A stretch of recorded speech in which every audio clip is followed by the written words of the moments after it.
I'm here. Good afternoon, everyone.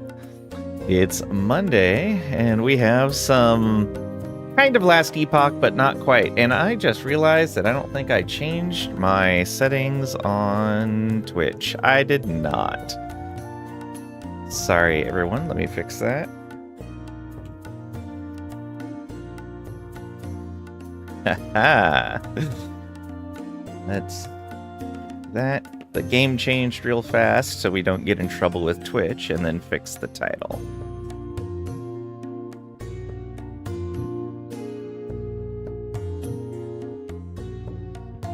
Let's see here.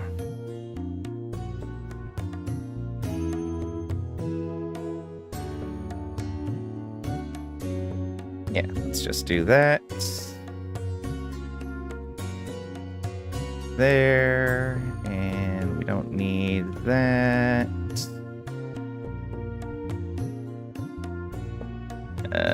We don't need that, or that, or that. Haha. Whoops. Thank you, Marvel Man, for the OMG finally, proving you're first in chat. You were waiting. No map game? Yeah, unfortunately. But we're going to do some character planning for Last Epoch. For the second cycle start that's happening tomorrow. Let's see here. You guys talking between each other? Yeah, Las Vegas. I lived in Vegas for over a decade. Gambler? No. So, in general, I would say less than half of the locals gamble. And even then, a lot of times it's only like, oh, well, I have friends in town and they want to go gamble, so I'll come hang out with them and do a little bit of gambling. But a lot of the locals don't gamble. A lot do, but a lot don't. Professional poker player for a year. How can you gamble professionally? Well, there's no house. It's just players versus players. Take a break. I don't have a way of blocking that in the first 2 hours of the stream. But for the first 2 hours, I'm not doing that. So I'm streaming way too long. Go ahead and take a break. I can refund your points if you'd like, or I can take a break in a couple of hours. But welcome on in, Cake and Trisha and Marvel Man, Glaring Husky. This game on console. I don't think Last Epoch's on console. No. This is Diablo 4 day. Not quite, Craig. Yeah.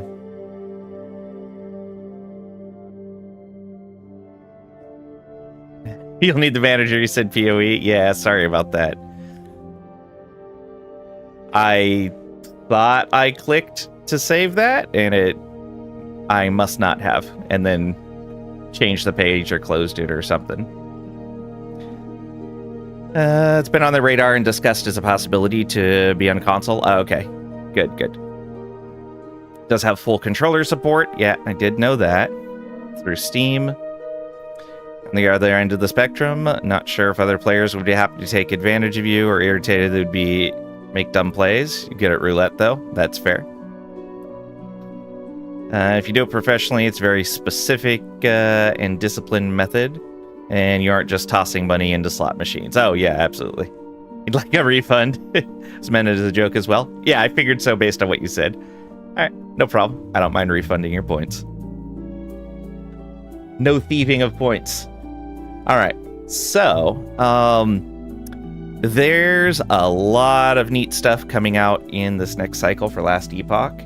The big changes are for Sorcerer, for Forge Guard, and for Shaman.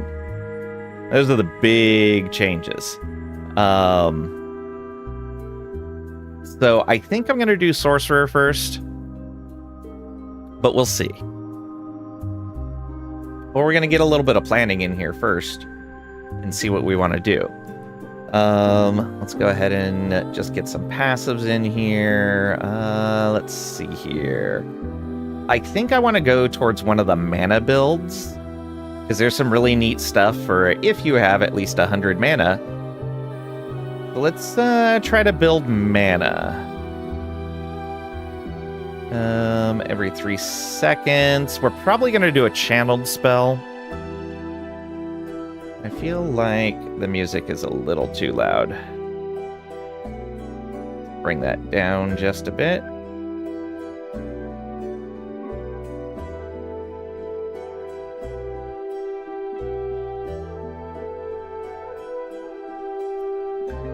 Is that an option? Yeah, let's do that. And bring that down just a little. There we go. That should be better. Not as overwhelming.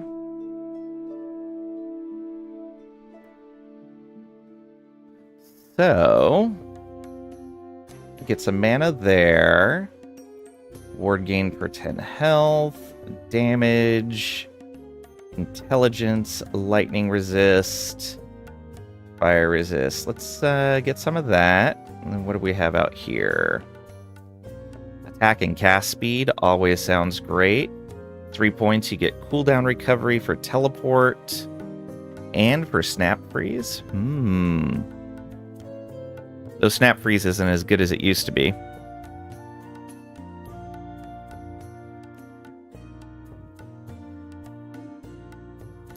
Let's go ahead and max this out. Get all the int. What else do we have out here? Ward retention, crit strike chance, freeze rate multiplier, lightning blast goes cold, volcanic orb goes cold.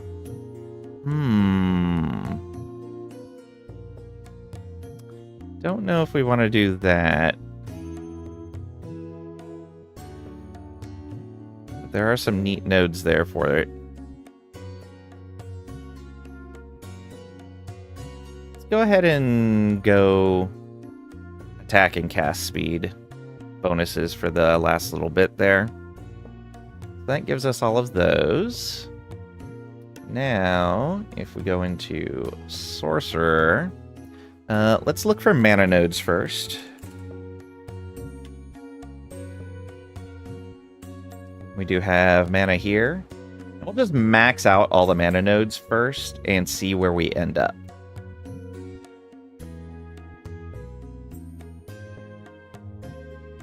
Spell damage, ward retention, effects doubled after expensive skill. So increased spell damage and ward retention are doubled after you use a skill that's 40 or more mana, and we're probably going to be using an expensive skill. Looking forward to the evade skill as well. Yeah, we'll see what it actually is. They did mention in one of the dev streams or on Discord, I don't remember which it was, but I remember Mike, I think, said that it's not iframes. It is merely movement. So it's not a, while I'm evading, I can't be hurt. It's just, I can use this as a off-the-bar movement skill that doesn't have a cooldown. Actually, I don't know if it has a cooldown or not. I'm assuming it doesn't. We'll see, though.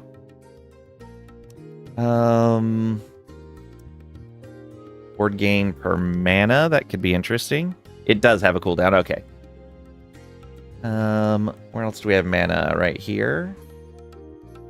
And if we invest some, whenever you directly use 3 skills in a row that cost 0 mana, gain a burst of mana and ward. Okay. No evade, only pew pew. Yeah, I know. There are boots that reduce the cooldown. Oh, okay. Oh, I remember seeing those. Yeah. Mana, cast speed. That could be good. Unsealed mana there. That... Oh, reduces mana consumption. Okay.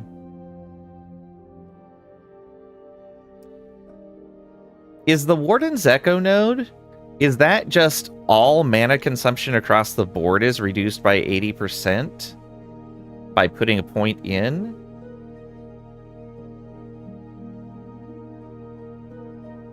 Or is it the mana consumption of the Frostclaw that you proc on hit has 80% mana cost?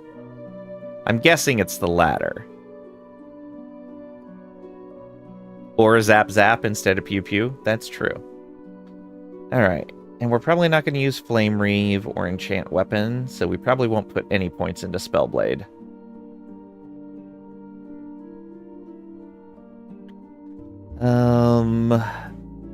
Flame Rush isn't that bad of an idea. I like Flame Rush as a movement skill. Frost Wall I probably don't want to use. Let's at least get enough for Flame Rush then. And we'll put more points into Sorcerer.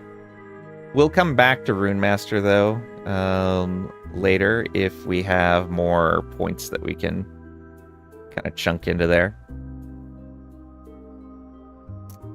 The ward when you use an expensive skill could be neat. In general, it seems to be to your benefit to get up to about 4,000 ward generation now. Maybe a little less. 11 a.m. tomorrow is when Cycle 2 starts. What are you going to be playing for the cycle opener, Cragrek?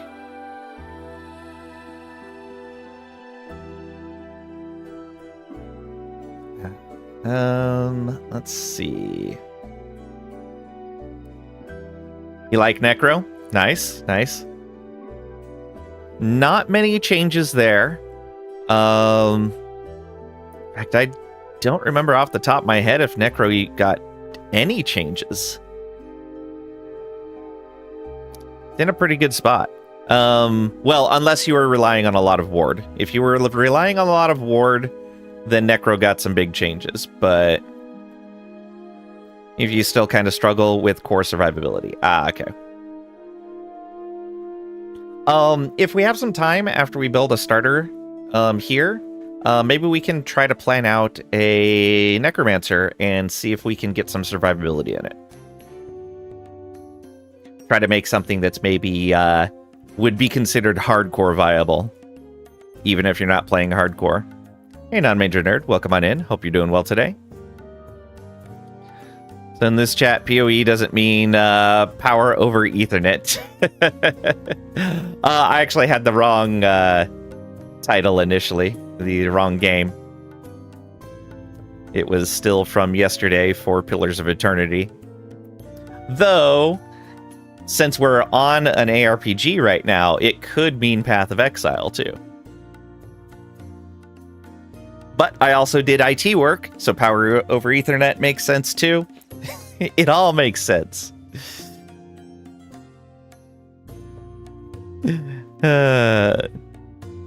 Seen stuff like no health? No, thank you. If you're a Lich, that makes sense, but not on a Necromancer. You're not able to make low ward, high health work. Yeah, they've made some changes to make health more attractive in this cycle. So hopefully that works out, because they massively nerfed ward retention if you go over 4,000 ward. If you're under 4,000 ward, then ward retention is actually better than it used to be. If you guys don't know a non-major nerd, you should definitely go check him out. Hey Luxel, welcome on in. Hope you're doing well today. Looks like 80% is the mana cost on proc for Warden's Echo, so it costs 80% of your current Frostclaw mana. Okay, thank you for checking, Luxel. Oh, also, if anybody is interested in Last Epoch, the devs are super awesome, and they have put their game on sale on Steam, but they've also put it on the same discount on Nexus. So, if you want to buy anything for Last Epoch that you would normally get through Steam, whether it's the base game or one of the supporter packs or any of that stuff that you can get off of their Steam store page, you can get it for the same price right now off of Nexus, and it's at a discount. And I get a little bit of a kickback from that.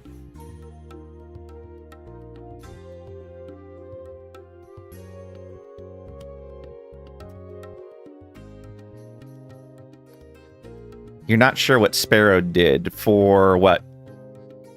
For the low life stuff? Or for the high health stuff?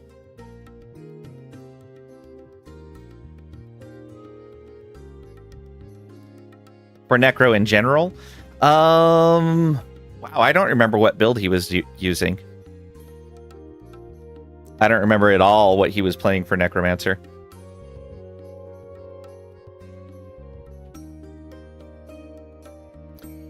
Not sure what his experience ended up being.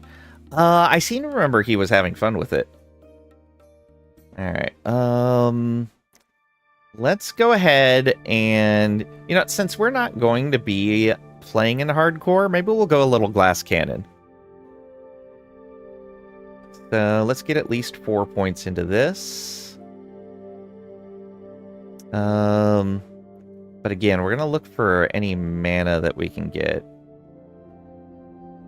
Increase spell damage, and then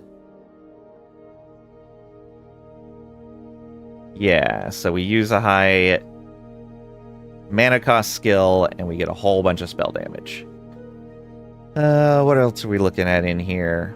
Increase lightning damage, shock chance per lightning, chance to chill, and fire. And then this is lightning pen, lightning damage leech. We're probably going to be going fairly heavy electricity. Increase spell crit strike chance might be a good idea. Arcane momentum. Let's see here. That's cast speed. He had fun with Necro, but never felt was anything close to being OP either. That's just you. That's fair. Like, the setup that I was using with the massive golem, that was fairly strong, but it was a very active playstyle. And if you weren't doing exactly what you needed to do to keep your defenses up, you could very easily be one-shot by trash mobs. So it was one of those things where you were a glass cannon until you got your defenses running. And once your defenses were running, you had to actively keep refreshing them. And if you didn't do that, you were just going to be dead. But once you got them up and running, you maintained them. It was really hard to kill that Necromancer.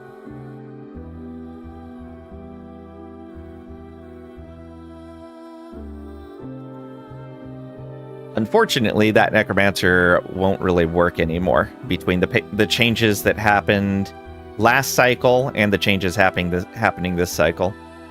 I'd have to do something different. All right, let's see here. What does that go into? Arcane momentum, move speed at max stacks. When you cast a spell, you gain a stack for 2 seconds. Refreshing. Okay. Sticking to falconry. They nerfed your bird, but you still love him. Well, here's the thing. Is there were a lot of nerfs that are coming in this cycle. Cycle 2 is going to have a lot of nerfs incoming. But it's kind of one of those things that you look at with like a big numbers game, like one of the big idle games or something, where it's like, oh yeah, I'm doing like 7 trillion damage right now. If you reduce 7 trillion damage by 99%, you're still doing, what, 70 billion damage? Like, yeah, it came down, but not as much as you would think based on, like, oh, 99%. Like, these things that got nerfed may still be some of the strongest things in the game. They're just not going to be so incredibly strong compared to other choices. Like, they nerfed a ton of Ghost Flame stuff, but Ghost Flame is still looking to be really strong.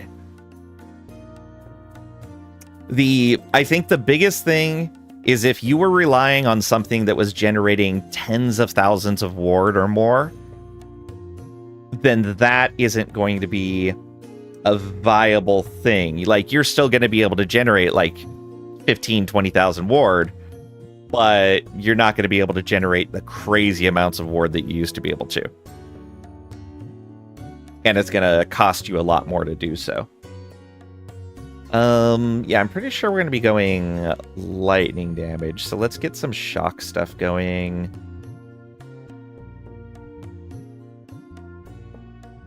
Or maybe even some lightning pen. So one in here, and then start getting some lightning pen. Playing Rune Master with Ward out the wazoo, so I guess that's not on the table now. Ooh, yeah, so the Cold Fire Cold skill, I think it was, the one that put up the barrier around you and generated a bunch of ward and a bunch of damage reduction. They removed the damage reduction from that Frostclaw combination. And they reduced the amount of ward it gives, I believe, as well. Now, so the balancing point, as I was saying before, seems to be about 4,000 ward. If you were making less than 4,000 ward before this, you're actually going to be better off, and you're going to end up with slightly more ward with the same build. If you were making more than that, it is a very sharp decline the higher you go above 4,000 ward. Alright, Crackling Precision gets us crit strike chance. Yeah, let's just click some of that in. What do we got in here? Int, Ward Decay Threshold per int. Vitality, Chill, Shock, Ignite durations. That could be good. Ward gain on Elemental hit. Okay. Spell crit multiplier.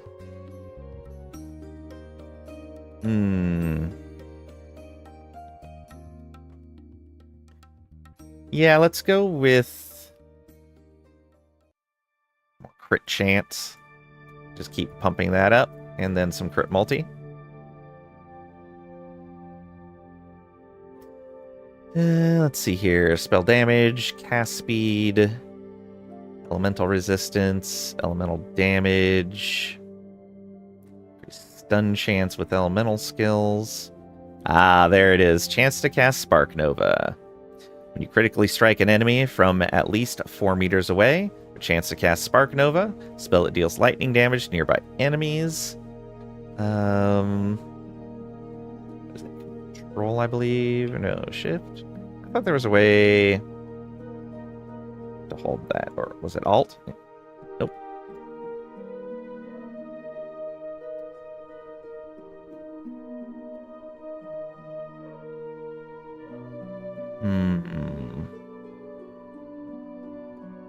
Let's get that base spell damage, actually. And what do we got here? Ward on potion use, mana regen, more mana, damage dealt to mana before health. Very possible. If we're going to be building a lot of mana, maybe we go Mana Bulwark. And there we go. Arcane Current.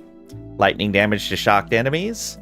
And then if you have 4 points, skills which cost at least 40 mana, inflict Spark Charge on hit. Spark Charge chance with 40 mana skill cost, 100%. We're going to build Spark Charges. Yeah, let's get that. And what do we got out here? Archmage for spell damage. Additional spell damage have a chance to refund a portion of the mana cost to the skills, which is good if we're using high-powered skills. And this is why we want to try to build a bunch of mana, is the bottom of this. Because now they've done a 2-tier in this. You double these values at 300 max mana, but you triple them if you can get to 1,000 max mana. So we want to try to build into that. We're going to put a single point in there to start. Mana spent gained as ward, and percent increased mana there. Increased cooldown recovery speed, also good. So yeah, if we're going to build that much mana, let's go ahead and get mana, 20% of damage dealt to mana before health. That'll be great. And then get the percent increased mana. So we get 15% more mana. Let's go ahead and get cheaper big spells. So we have a 35% chance to refund 20% of the mana cost of a spell.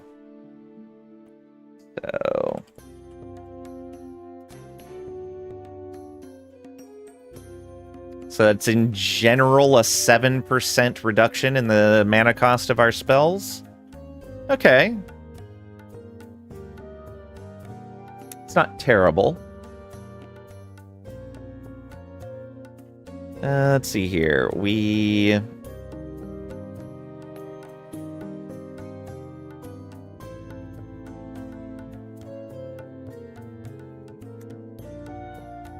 I guess we should come over here and grab more of these mana nodes then. More mana. Health regen, mana regen. Doubled effects with 50 int. We are going to have a decent amount of int. Use a traversal skill, your next non-channeled spell. Has additional spell damage. Higher chance to crit. Crit chance bonus doubled for 30 plus mana cost. Okay. Yeah, we could get into that maybe. So we get some more health regen. We don't have a source of leech right now, which is not great. If we do that...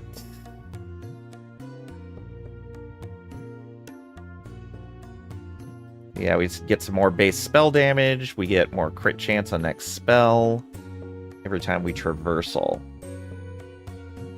That would leave us with 10 points unspent. All freeze. Lightning damage. Cooldown for ward gain. Increase crit strike chance. And crit multi.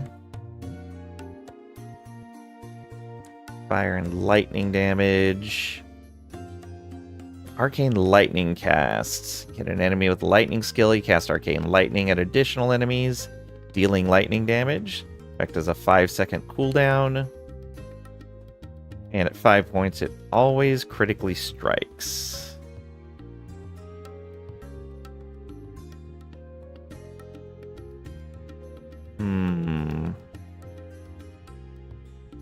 We don't necessarily need... Well, what does this say again? Here. Your skills, which cost at least 40 mana. Okay. So that isn't going to count for that.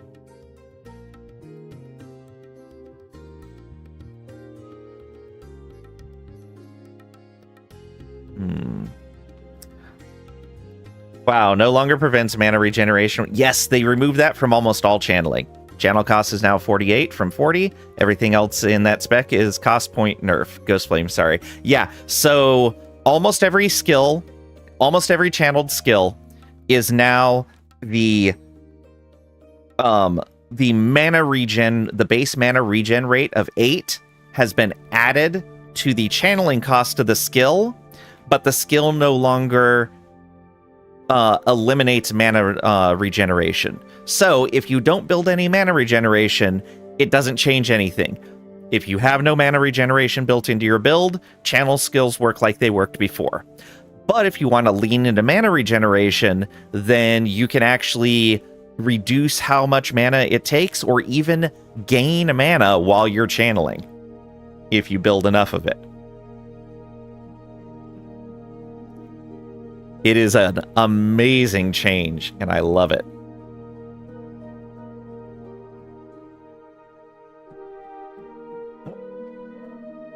All right, I forgot to charge my headset. Give me a sec.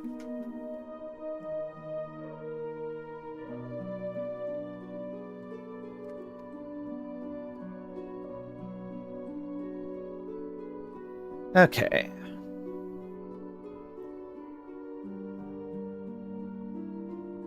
We also get extra spell damage based on mana cost as sorcerer, which will be good. Get an extra base mana.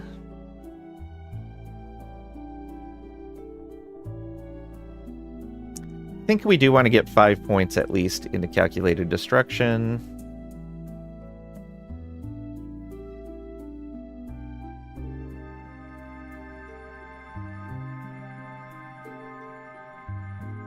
Do we really need these? Yeah, I can actually pull that back since we have the 5 points there.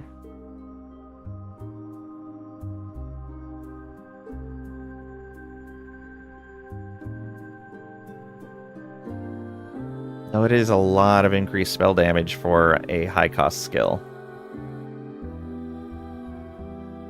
Maybe we don't do the... Maybe we can get Lightning Pen somewhere else. We probably can. So the shock chance with lightning skills is always nice. But if we build in the Spark Charge tree, it should be fine. Alright, yeah, let's go 1, 2, 3. And then undo these.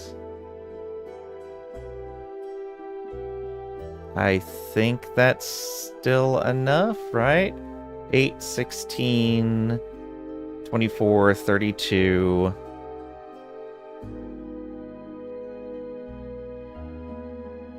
That's 20. That's 25. Yeah, okay. So that's enough. Leaves us with 3 points still. So we could max out that crit multi.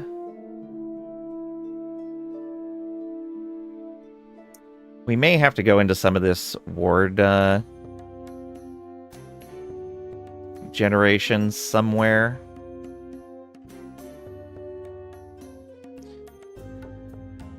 You gain ward based on your current mana when you use a skill that costs at least 40. Yeah.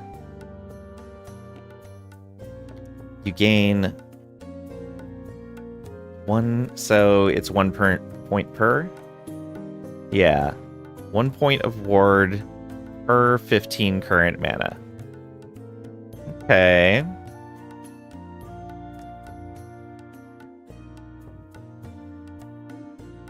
Not a lot of ward.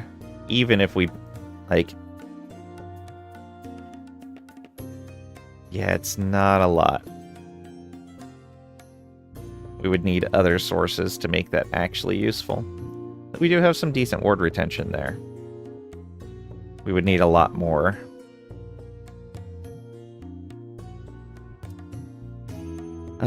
Maybe some vitality and shock duration. We're not really building dots, though. We get more intelligence. More int would actually help us. 3 points. We could also come over in here, get more cast speed and movement recovery. So that's only if we're going to be using teleport.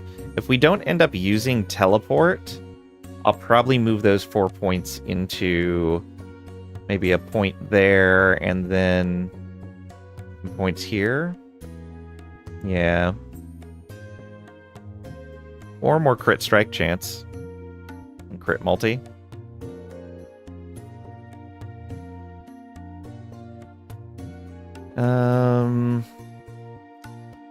Go ahead and put these in penetration for right now.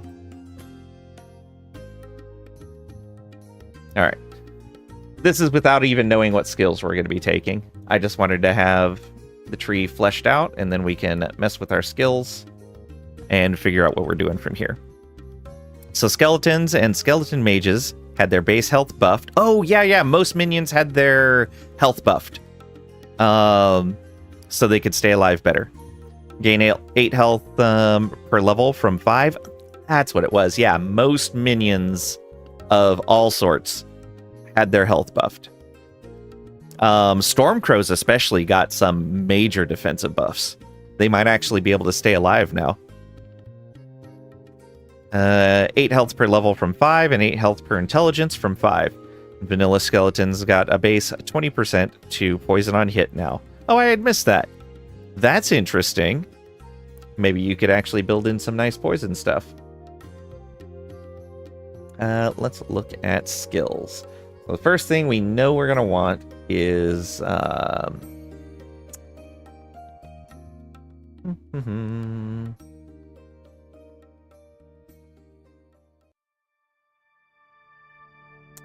Static Orb.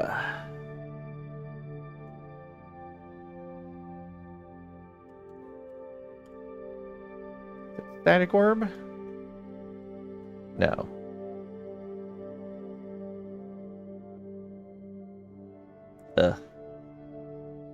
I hate how bad my memory is. Let's go into here. And go.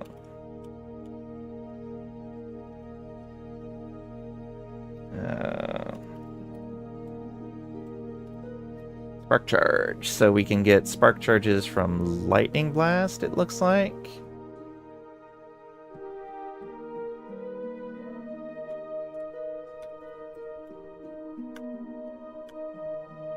Oh, maybe I can just see it from here. Skill sources. Helmet Spark Charge. That's not helpful. That's not helpful at all. Tell me what actually grants it. Alright, back over here. Skill tree node. Okay, so Lightning Blast can get us Spark Charge chance on hit.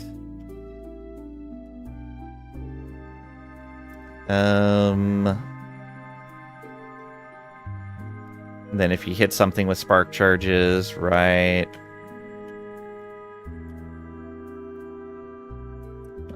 Spark Nova. There's Spark Charge damage, yeah. But it's only the Spark Charges applied by Lightning Blast.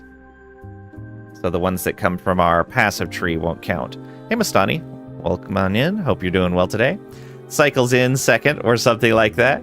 Also, hi, everyone.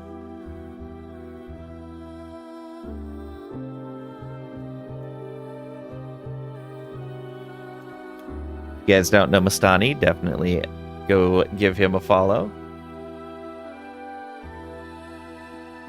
Okay, so that's everything in Lightning Blast. Elemental Nova. Nothing there. Nova has a chance to attach Spark Charge. Additionally, Elemental Nova deals more damage.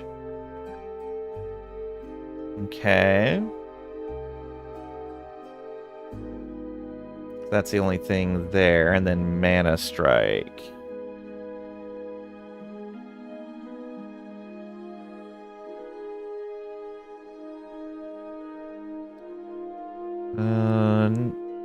Although that's interesting. Mana Strike has additional melee lightning damage equal to a percentage of your current mana. We build a ton of mana. Oh, Mana Strike is...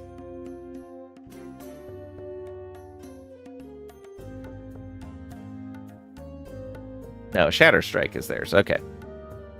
Yeah, Mana Strike's earlier in the Mage Tree.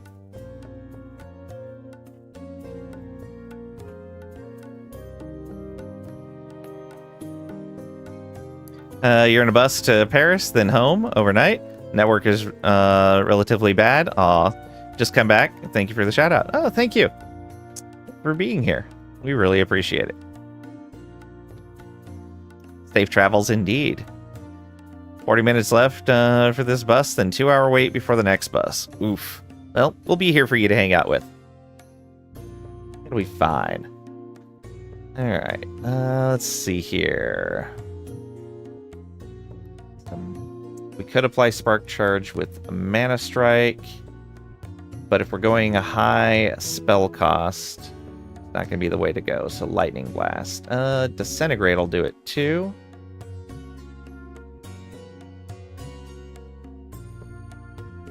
Spark Charge Chance. Chance of it inflicts Spreading Flames and Spark Charge on enemies in the beam each second while channeling. If it's converted to fire, the Spark Charge convert. Okay, so we would want to convert it to lightning.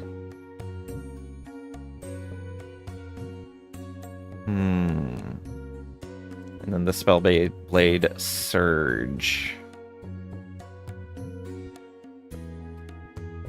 So a chance for Spark Charges.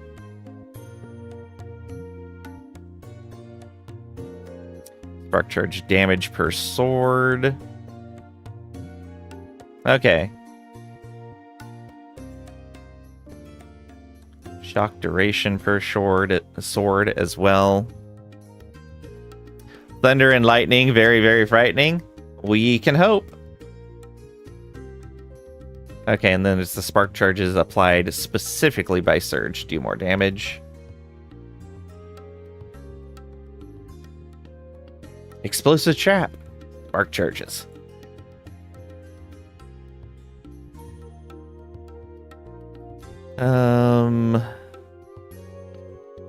Okay, so we can't get Surge. That's a high-level ability for Spellblades. So we would be looking at either Disintegrate or Lightning Blast, was it? Yeah, I believe so. I'd argue that it works, that if it works, it's scary for the enemy. If it fails, it's scary for us. That is true. That is 100% true. Static doesn't do anything with Spark Charges, right? Yeah, it does not.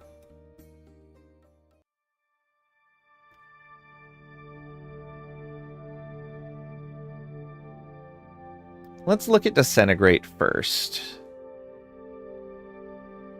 So, mana cost is only 5.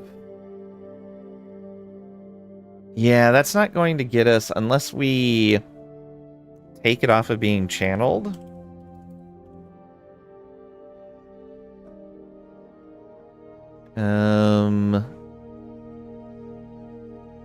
When you stop channeling, for every so often of channeling, skills recover while channeling. 2 beams while you channel. Static charges while channeling. Static charges are different than spark charges. Laser focus. No channel cost. No longer costs mana while channeling. However, it also deals less damage and applies ailments less frequently. Interesting. It's the end game there. Deals more lightning damage based on your maximum mana. Oh. So 60% damage loss.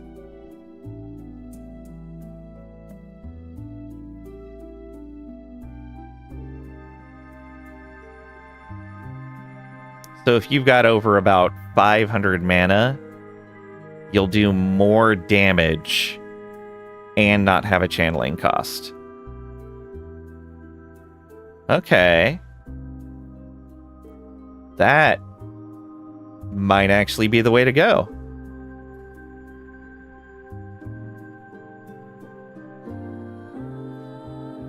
That might be the way to go if we can get our mana up high enough.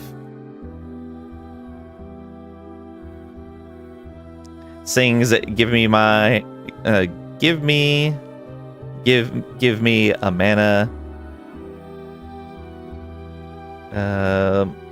for midnight.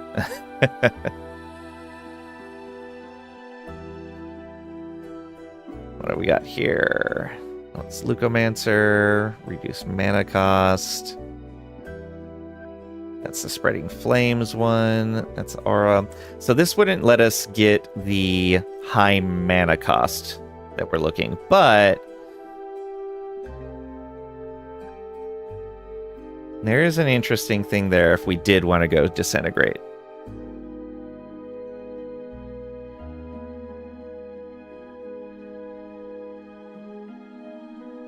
Oh, on the Ava song. Right, okay. Haha. Let's take a look at Lightning Blast then. It was Lightning Blast, right?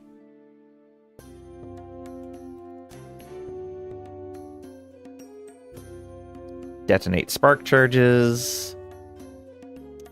Apply Spark Charges. Spark Charge damage. Spark Nova chance. Okay. What's this? If Lightning Blast hits an enemy already effective Spark Charge explodes, dealing lightning damage to all nearby enemies. Detonate Spark Charges. Okay. So you'd want to build up Spark Charges in some other fashion, and then pop them with a Lightning Blast? Let's look for mana cost here.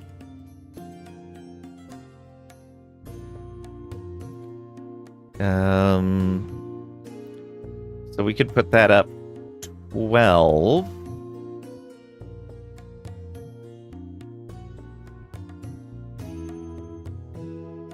Ah, there. Oh, that makes it channeled though. Did I misread that? No, it's Lightning Blast. Can we not get Spark Charges from a high mana cost skill? Looks like that might be the case. The mana is 5 times the base cost. It's penta cost.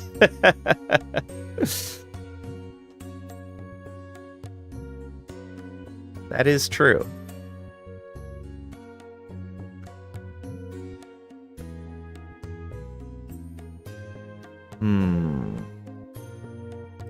So we could use Lightning Blast to detonate the Spark Charges, but it wouldn't be especially expensive. Didn't think you were going to stream today. I thought I had said something about it yesterday that we're going to start a couple hours late. Though I did almost not stream today, because I do have a pretty bad migraine. But I figured if we're just doing a bit of character planning for the game tomorrow, then it doesn't require me to have a lot of concentration. I may make a bunch of mistakes in doing this, though.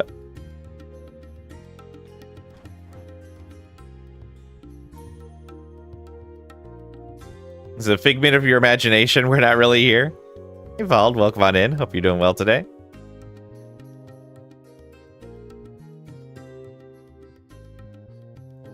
Agent of Chaos.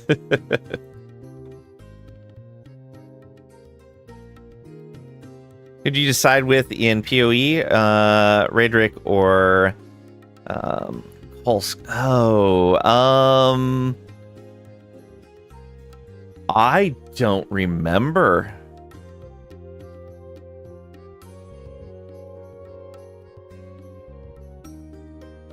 I don't remember at all.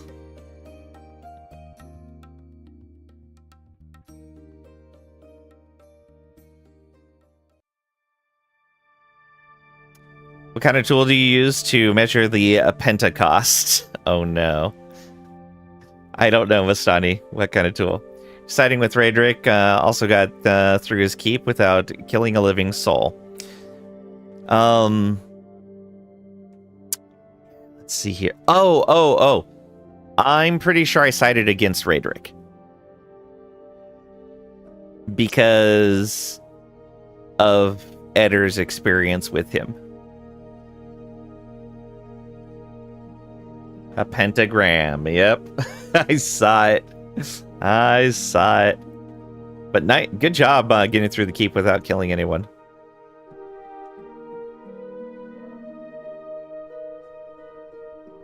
Yeah, I remember now. The end card even talked about it, that we did get rid of Raedric on that playthrough. Thought you'd use a pentameter. Well, one's for measuring the weight, and the other one's for measuring the distance. Or the size.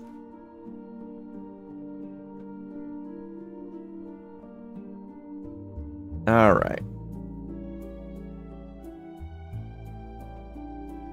So we probably do want to use Lightning Blast. And we want to go... Well, how much mana do we have right now? Just with what we have. 334 with no gear. That's not bad. That's not bad at all. Our int's only at 20.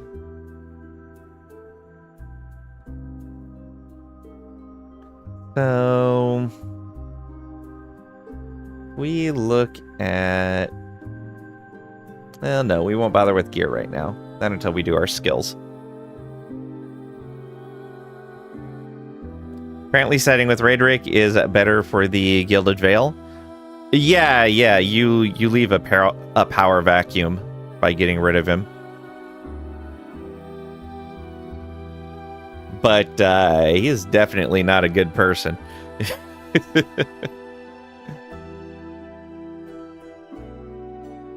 Can we make Flame Rush electric? Well, first of all, let's do this.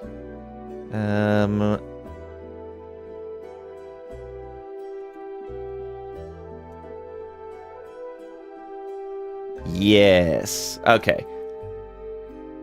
Probably use Flame Rush as our movement skill then.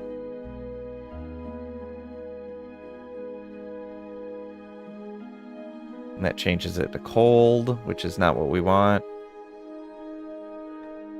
And so if we do that, and then we get Static Orb going. And then Flame Ward, because you have to have Flame Ward on all mage builds, unfortunately. And do we go Static as the last one?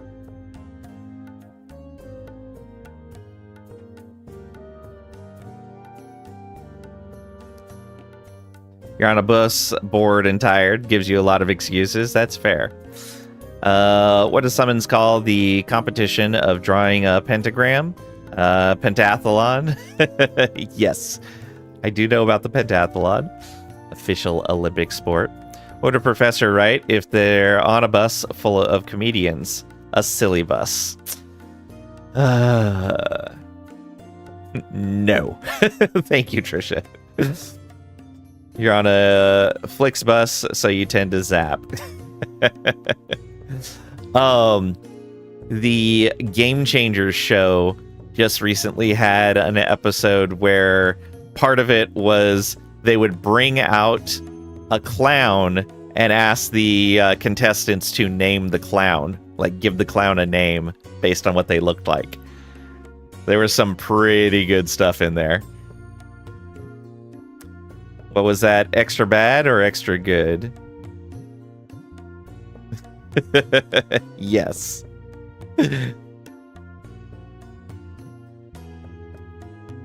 We could also go Arcane Ascendance. It's usually pretty good for Sorcerer. And then we get Automatic Lightning Blasts.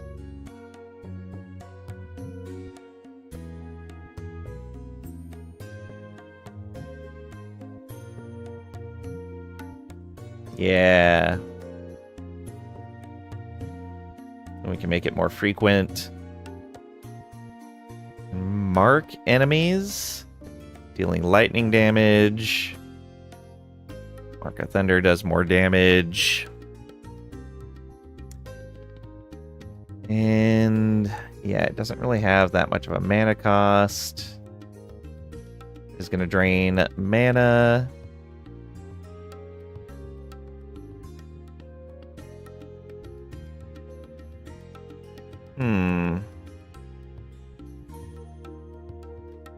Increase spell damage. Plus 25 mana drain. Increase cast speed. Mana cost for spell skills.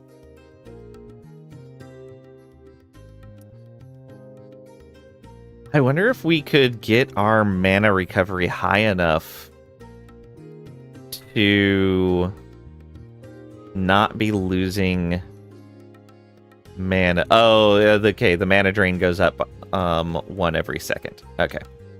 Yeah, we'll eventually run out of mana with that setup.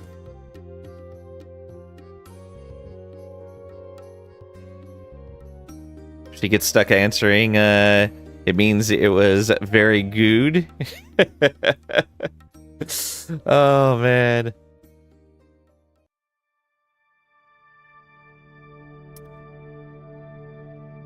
I'm torn.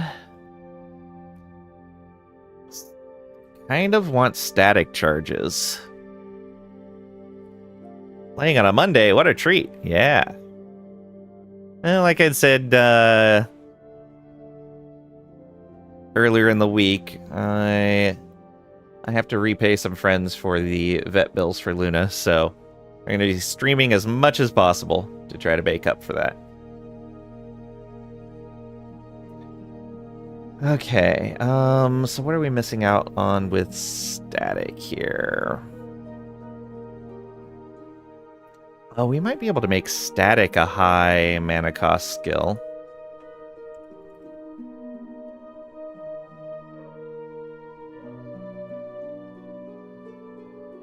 Overload now casts Lightning Blast instead of Zap. Oh. Lightning Blast cost added to charge cost. Oh, that might be the way to do it. Consumes mana equal to Lightning Blast cost. Yeah. That might be the way to do it. Power Surge. So do we do this? What do we do static instead of? What does static orb give us?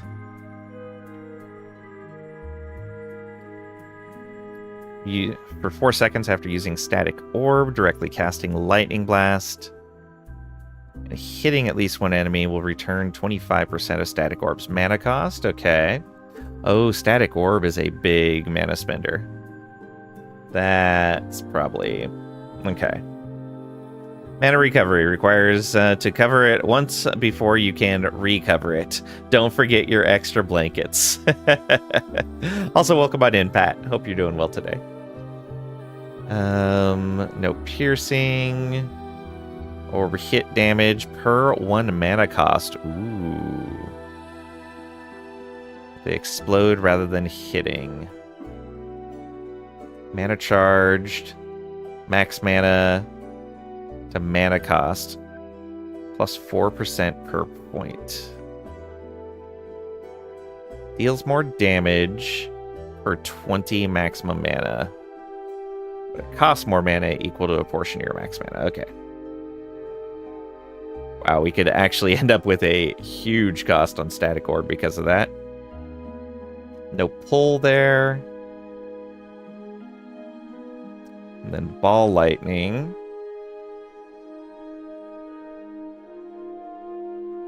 Oh, right. Chance to not explode. And then this orbits, right? No. Yeah, returns to you, deals damage on the way back. Right. So it doesn't orbit. It just comes back. Or... oh, right. Orbital Fulmination is the one I'm thinking of. Right there.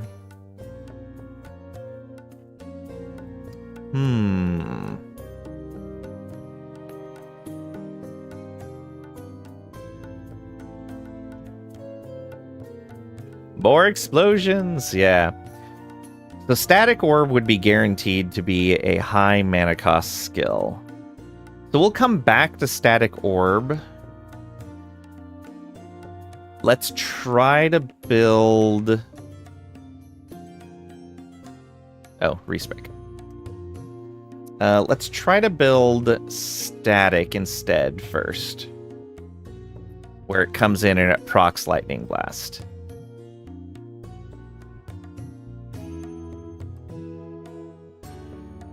Lightning damage per charge, mana cost per charge. Yeah, so come in here and get that.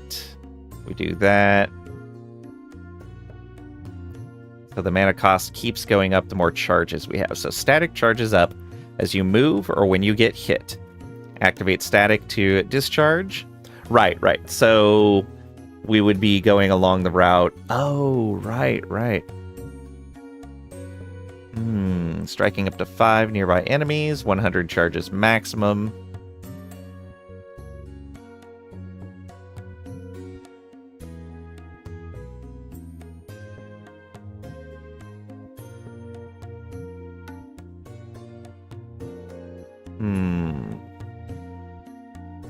It goes into all the crit stuff. Charges gained on crit. Additional enemy hit for 50 charges. Maximum charges plus 25 per point. A higher max amount. Let's come down here to get unlimited power. So gain charges when hit. Then you zap nearby enemies every second while over 80 charges. What's the baseline? Yeah, 100 charges maximum.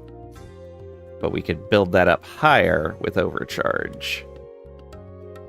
So let's get overload. And then we'll come down here and get diode.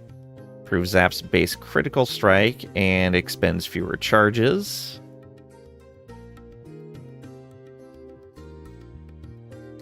And then it uses Lightning Blast instead of Zap.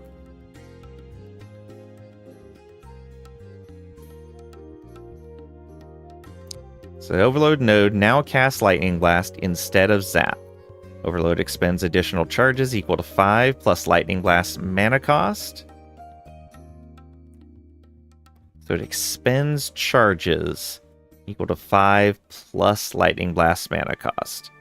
Also consumes mana equal to Lightning Blast mana cost. Okay.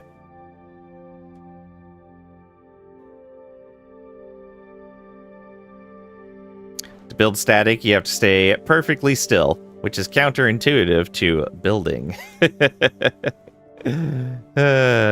Fair.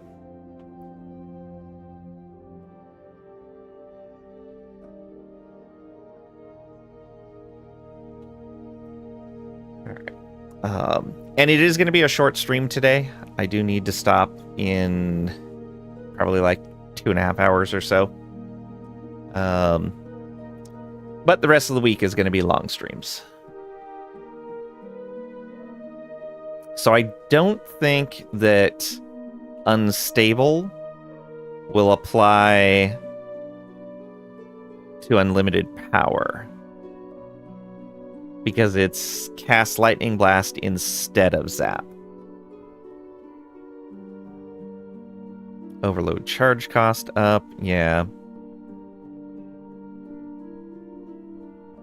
And that means that all of the diode stuff doesn't apply there, I don't think, either.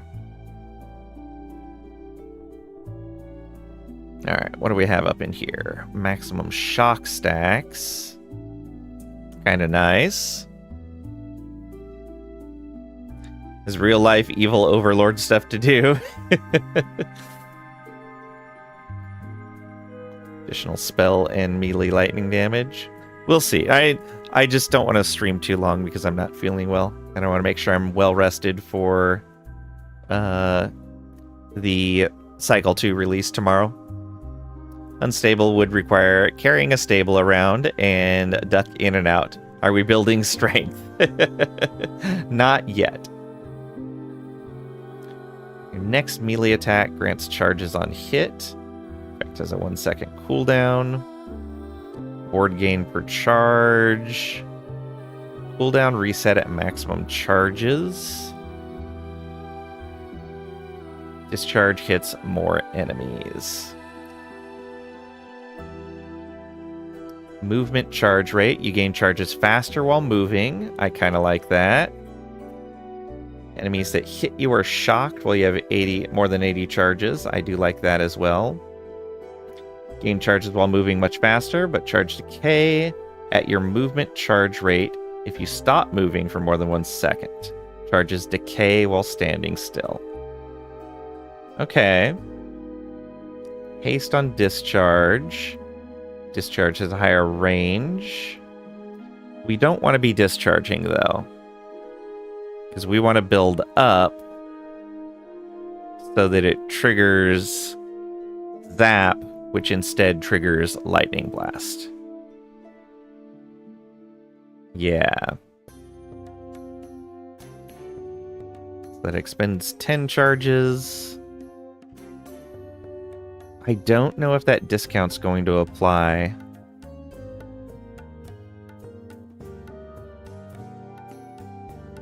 Overload charge cost plus 5. So it's probably 15 plus the cost of Lightning Blast in charges. We need to make sure we're generating them super fast as you move or when you get hit. Movement's probably going to be a lot of our charge generation. Though we could come over here for charges gained on crit. Crit multiplier over 100 charges. Ooh. Range per charge for discharge, but we're not going to be discharging.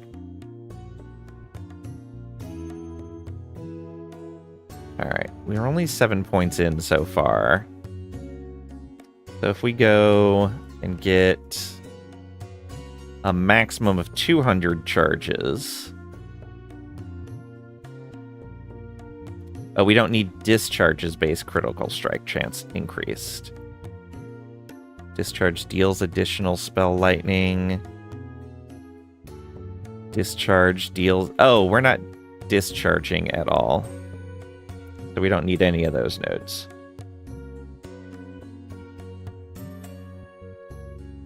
We go there. And then... Ooh.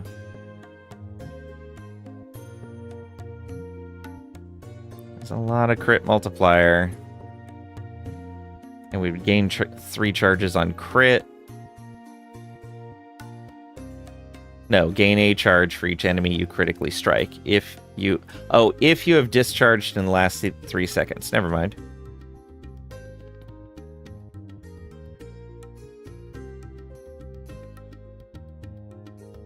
Yeah, so we want to go with all of the movement bonus ones. Double movement charge rate. Yes, please. And then shock enemies when hit, probably? We don't need to do the charge on melee hit. Charges gained when hit. Maybe. Yeah, let's just try to generate lots of charges. So we do that. So we can have 200 charges. We gain charges 28% faster while moving. No. We gain them 56% faster while moving. But,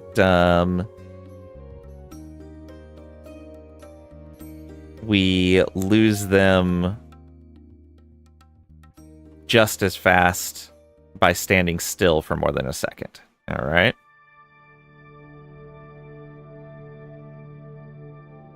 Then we gain charges when we're hit, which is fine. Not a lot of them. It's mostly going to be moving. And the nice thing is you can kind of build that up right near the beginning of a zone or something. And get a whole bunch of them just run in circles and then start moving into the fight. Arriving in Paris. See you tomorrow, probably. All right, Mustani. Thanks for hanging out. I appreciate it. What pretty blue browser is that? This is Firefox in dark mode.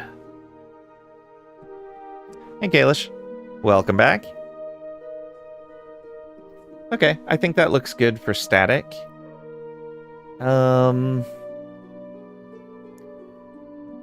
So let's see what we would be doing with Lightning Blast. We definitely want to come down to the mana cost nodes. Oh, Lightning Aegis would be a really good idea. When you cast Lightning Blast, have a chance to be granted Lightning Aegis. 50% increased lightning damage, 25% less damage taken. Causes an explosion of lightning damage when you lose 25% of your health or after 10 seconds. Yeah. We almost certainly want that.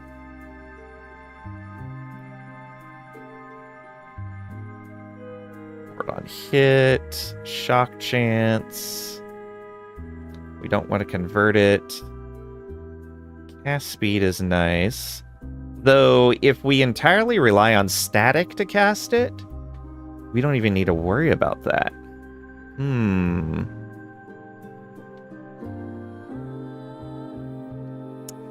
Yeah, maybe I don't go Arcane Ascendants.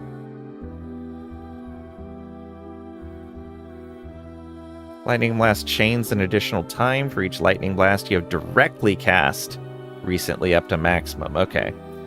We're probably not going to be direct casting Lightning, but we'll see. Chains to allies we don't need. Deals more damage. It's lessened each time it chains. Chain additional times or it costs more mana. So we go with all 4 of those. Lightning Blast chains only to first target hit. Half the maximum chains. Yeah, that's what we want. We want it to be big single target damage. Then Lightning Blasts have additional lightning damage, and Lightning Blast chains can fork in addition to chaining. Yep. So they can fork, and then any chains still only hit the original target, but forks can hit other targets. You can get double cast chance, quadruple cast chance.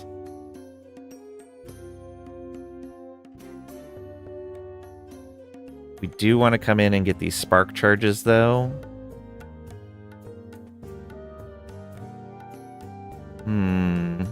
Yeah, we have to go that direction to get them.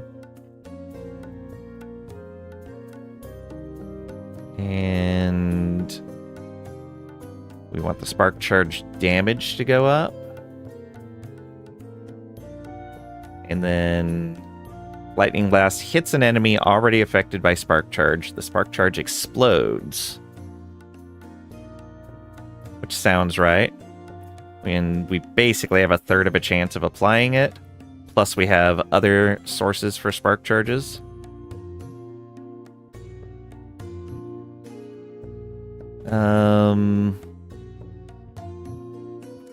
Maybe 1 point in the double cast chance. Oh no, we really want lightning attunement. Unfortunate we don't have enough for 2 points in there. Yeah. It's fine though. I don't know how I feel about this setup.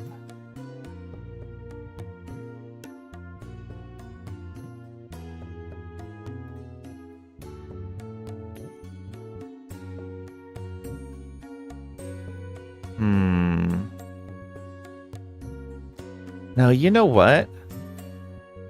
It's going to be better to have extra casts, isn't it?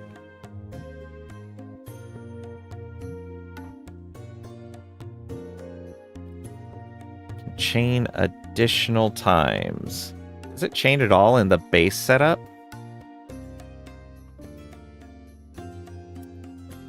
Does Lightning Blast chain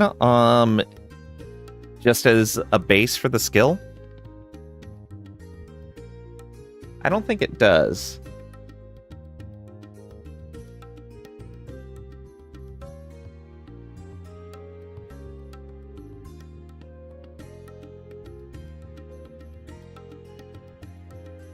Okay, that is taking into account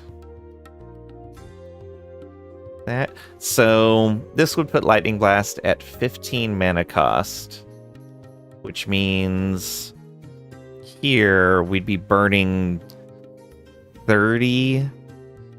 Oh man, we would be burning 30 charges every time this fired.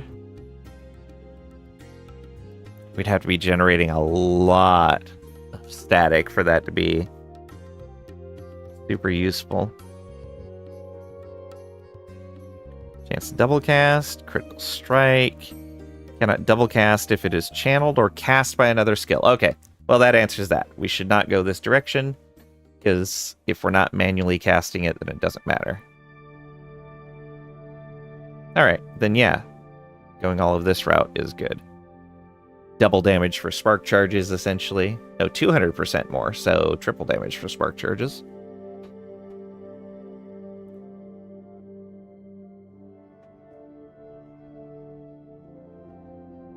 Okay.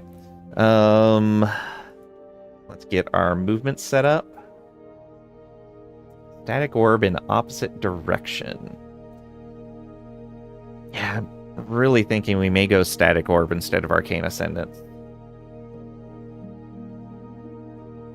Damage for 40 current mana. Mana efficiency, increased cooldown recovery. Yeah, we probably want that. But we do need to get over to here. What route are we going to take to get there? Word per second. So do we want to come down to frenzy duration? Runic invocation on exit. Flame rush buff in fireball direction. Casting fireball, then using flame rush, right.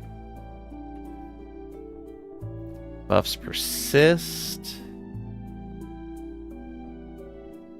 Oh, right, it reduces damage.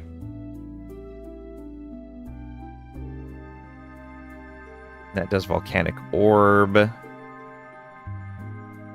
Can volcanic orb be electric? No.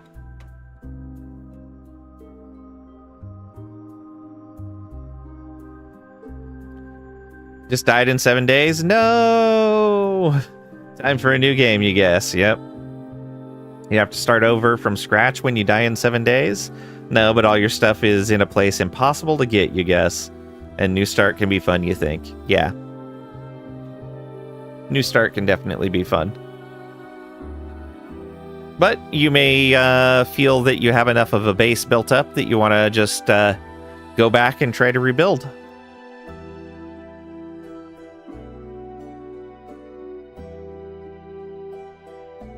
Do we want to go down Frenzy?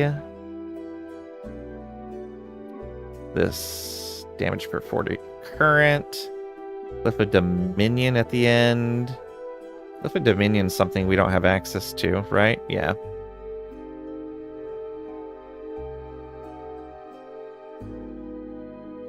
Yeah, we don't want a volcanic orb.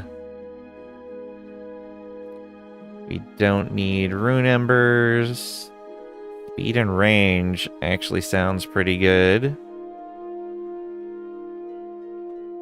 If you pass through a frost wall. We got here Fire Eater. Oh, right. So let's go this route to start.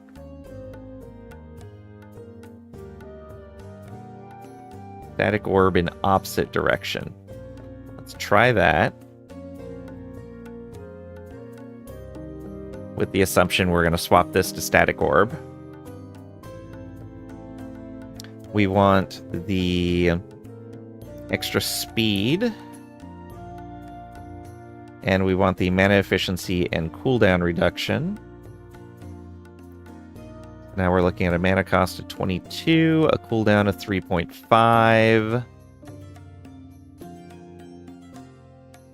don't really care about the ward.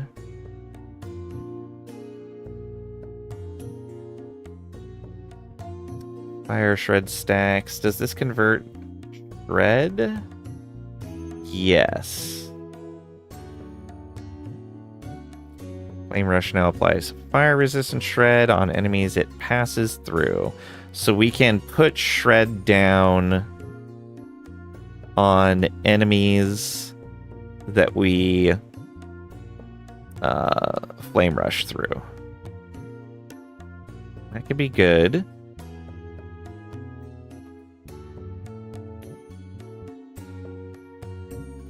Buffs persisting after Flame Rush sounds pretty good too. And the damage reduction sounds really good.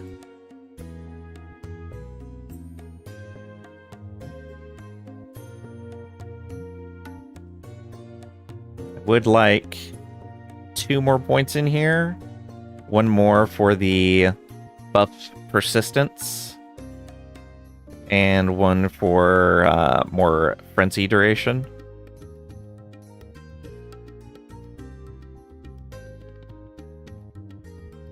Though, we don't... You know what? Let's skip frenzy. And just do that. Yeah, so we get more just raw damage taken down for a longer period of time. So we get 5 stacks of fire shred on, or a lightning shred on anything we pass through. We get more speed and range. We get increased cooldown recovery speed on it.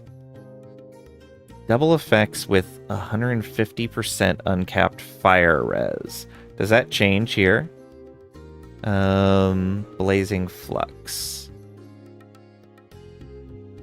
Ooh, I don't know if that changes if you go energy equivalents. We may still have to build really high fire resistance. But that'll be nice. Doubling that cooldown recovery.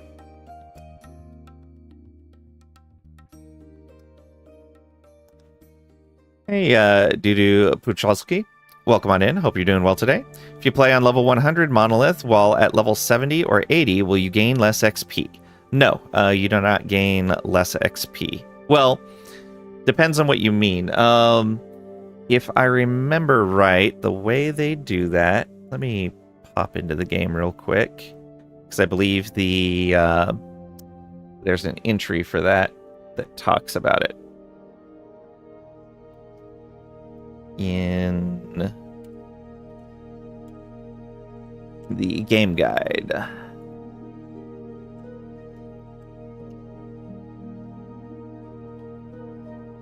Thought there was something in the game guide that talked about that.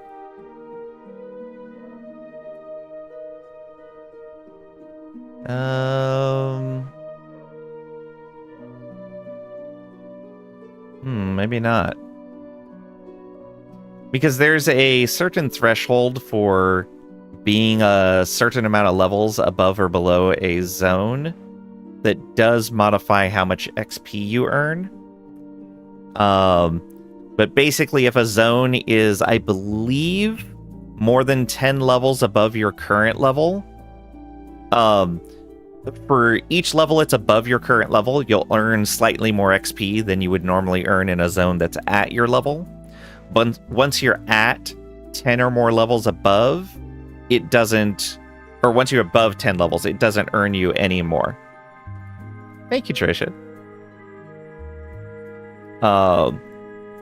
Hope that answers your question. If that's not exactly what you were asking, let me know.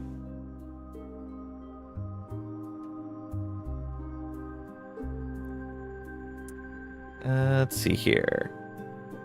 Marvel Man. Waited too many waits.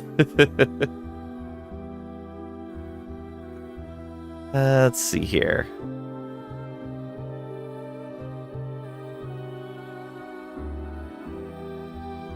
Let's come back over to this. And that. There we go.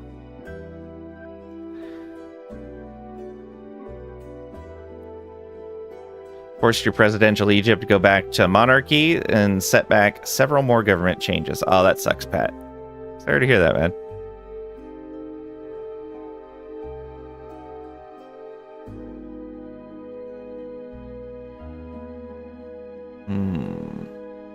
All right. Back over to build planner. Well, that's odd. Did that tab lock up? Ads. Those constantly changing ads play havoc on a browser. I hate it.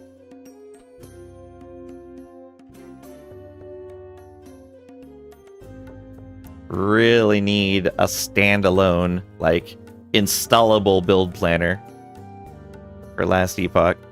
Be really nice to have.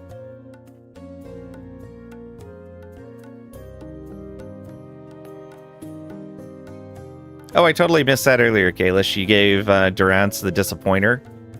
Nice. Let me move where that's at. I have my windows in a different place than normal as I'm doing this so that I can have the resolution and appearance on the build planner at a decent amount.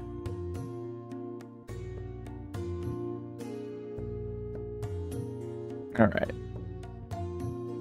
So we got points there. Let's get Flame Ward going. We can convert it to lightning. Excellent.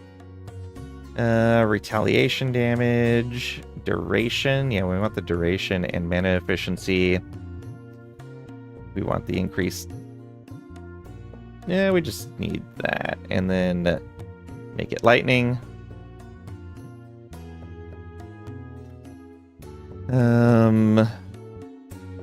Grants you fire aura. The Pat Garrett cheered X100. You, and by you I mean chat, needs a cat cam. Pat, thank you for the 100 bits. I appreciate it. You, and by you I mean chat, needs a cat cam. Problem is my cat won't sit still for that. She's a jerk.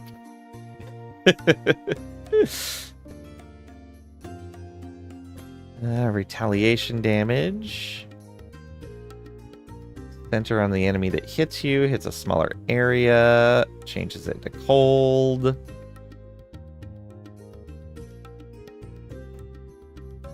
Grants additional elemental damage while active. Yeah, we'll take that. And gain haste while it's active? Absolutely. Which will give us more charges.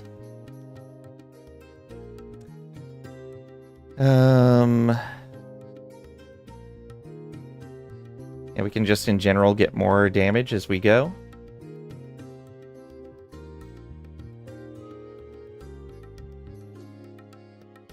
We don't want to get fire aura. Oh, it would convert it to lightning.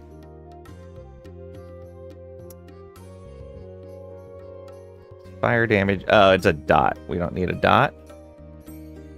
Percent of missing health granted as ward. Cast Flame Ward when stunned. Ward granted, but more cooldown. Ward granted, but less duration. No longer retaliates. Charges. Oh, charges would probably be good. So, 1, 2, 3. 1, 2, 3. Yeah, it's the same either path. I guess we'll go.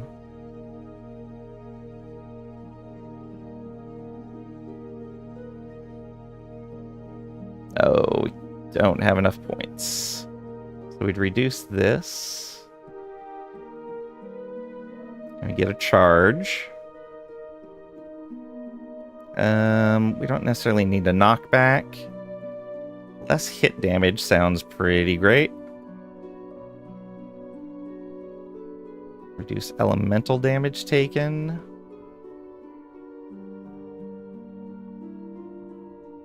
Cast on allies. Mana efficiency. Mana now absorbs damage while Flame Ward is active. Extra mana regen. Oh, maybe we just go that route.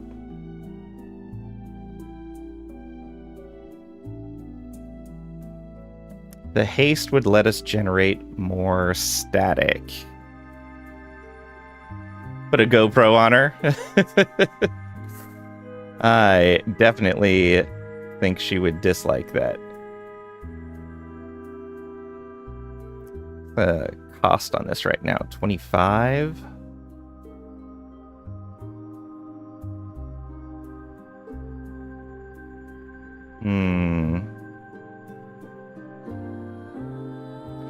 So let's reset this.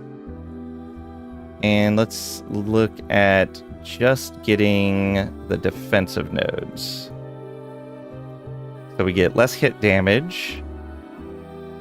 Come over and get damage taken from mana.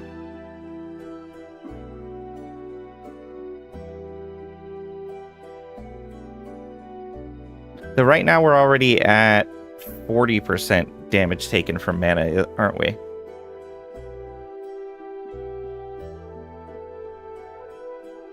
Is that right? Passives.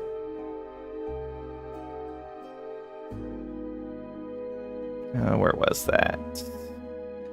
Damage dealt to mana before health, 20%. Okay. So we can actually get 95% during Flame Ward.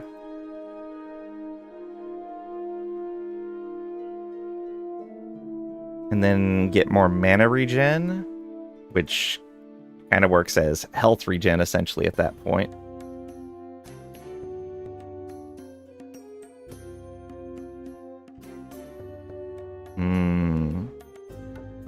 And take less elemental damage.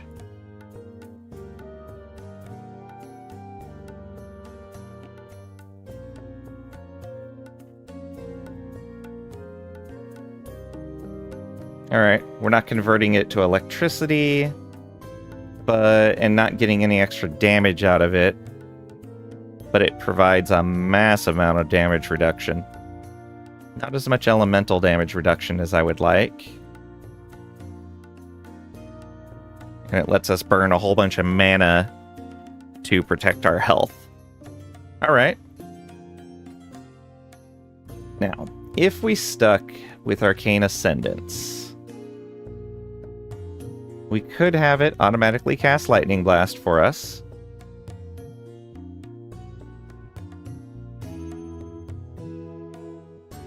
Let's see, yeah, none of this. None of this is going to trigger a 40 cost skill, which is where a lot of our stuff was coming from. Is Trisha working right now? Possibly. It's not the end of the working day yet.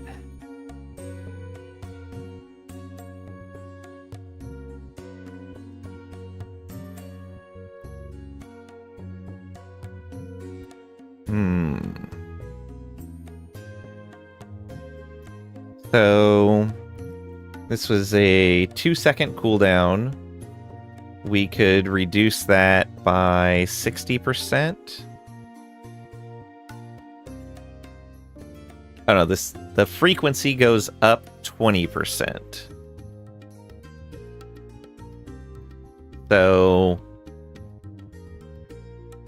yeah, so instead of 1 every 2 seconds, we would have 1.6 blasts every 2 seconds.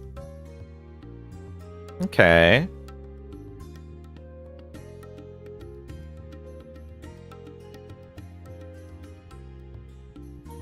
It's not terrible. But again, we want that high damage skill. So let's go Static Orb. And we're gonna get ourselves a nice beefy Static Orb.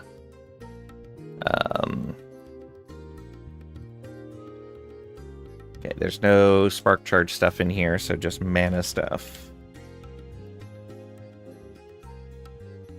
No piercing. Refund trigger amount. 4 seconds after using Static Orb directly, casting Lightning Blast and hitting at least one enemy will return a portion of Static Orb's mana cost. Okay. Can only occur a limited number of times. Maybe. You are still working? Okay. Figured so. So we want to come in here. We'll get that shock chance. The damage per max mana. Bring that all the way up to max. Charged ground explosion. Leaves behind charged ground, dealing lightning damage over time. Probably not what we want. Another charged ground halves the remaining duration of all existing ones. Yeah, we don't care about lightning damage over time. We don't want to get rid of the pull, or do we?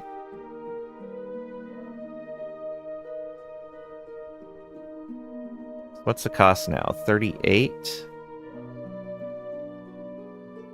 And I don't see a way of increasing the mana cost any more than that. Although, did that increase the mana cost? 38? Bring that down a point. Oh, it's not adjusting for that. Cast an orb in a target direction, deals lightning damage, pulls enemies that it hits towards it as it travels. Target location, it explodes, dealing lightning damage to enemies surrounding it, also striking up to 5 enemies further out. Further it travels, the higher the damage and area of effect of the explosion. Damage and area time scaling if we go orbital. Alright, this should put it over 40 by doing that easily, with us having a bunch of mana.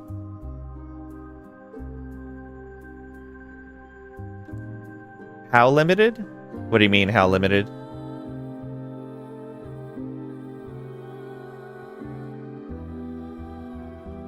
Sure, no pull. Unfortunately reduces the cost. Oh, weird, it's not changing the mana cost for this. Let's get 5 orbiting orbs.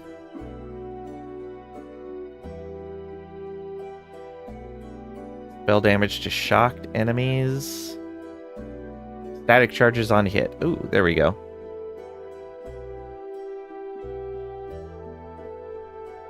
Yeah. We definitely want to use this to generate static charges.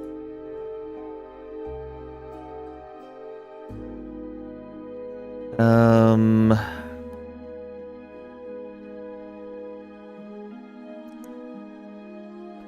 need the ward on stun. Spell damage to shocked enemies. Just the orb does more spell damage to shocked enemies.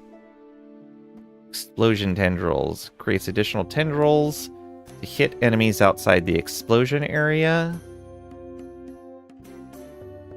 That would get us Lightning Aegis if we came down there. But we're already kind of hitting our limit on our points.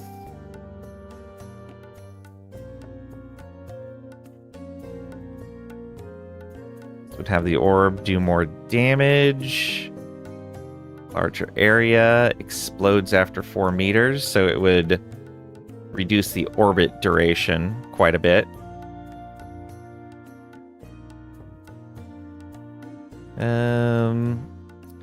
Critical. Go ahead and come down this way. Speed and damage. Range and speed, okay.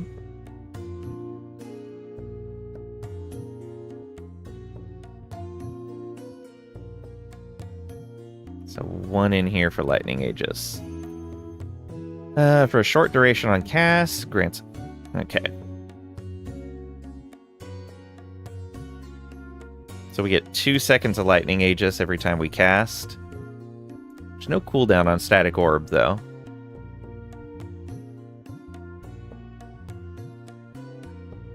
So right now what we're looking at is we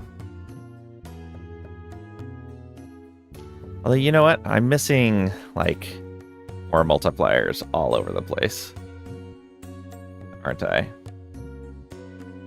Probably.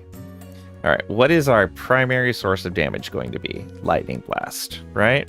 Right. Although... no, Static Orb should be our primary source of damage, right?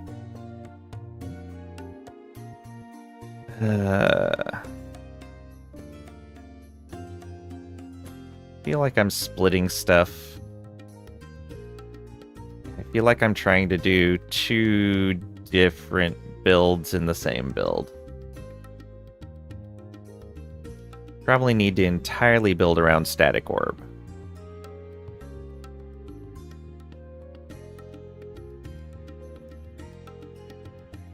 The Static Orb and Static work well together.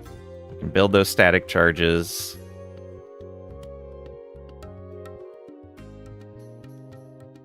I guess as we build those static charges, we would get free lightning blasts. So we want the lightning blasts to do stuff for us. Things like generate spark charges. Right, okay. And give us lightning Aegis.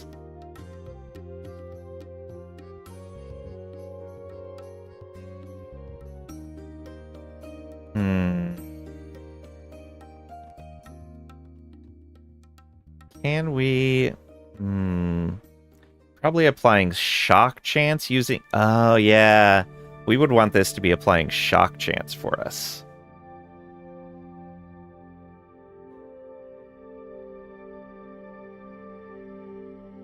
So we don't need it. We want this to chain as much as we can. Pull that off.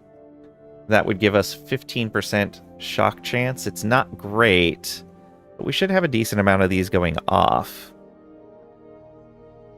With all of the chains and forking that we're doing. How did you join the Satis game? Was it in via Steam Friend? Or did you put in the digits? Oh, I don't remember. That's a good question. I'm pretty sure I had to get the code from you.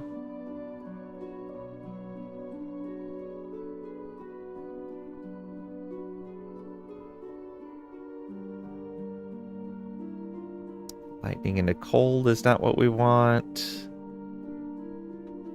So yeah, we probably want this doing a bit of shock chance.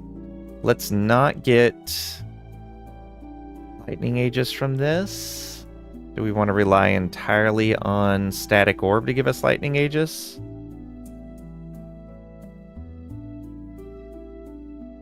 Would we be casting Static Orb at least once every 2 seconds? Or is it on hit? Lightning Aegis for a short duration on cast. Yeah.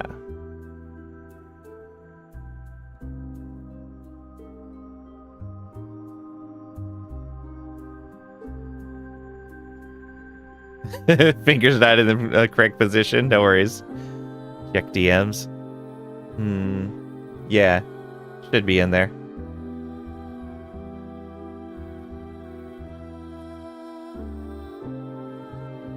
Definitely want that orbit, and we want the mana charged.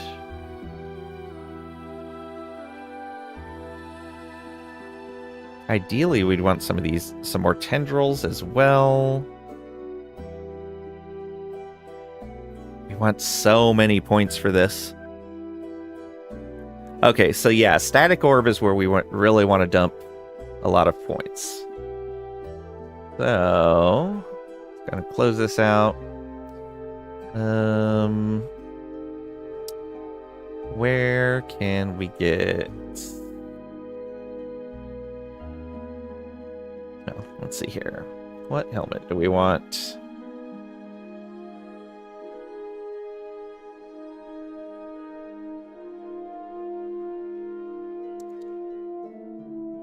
There's mana regen on that. That's Glyph of Dominion, though. It's Nova. Oh, yeah, Prism Shards. No. Alright, let's just look at basic gear for right now. Cooldown recovery, increased mana. Ooh, Arcane Visage. Sounds great. Get that. And then...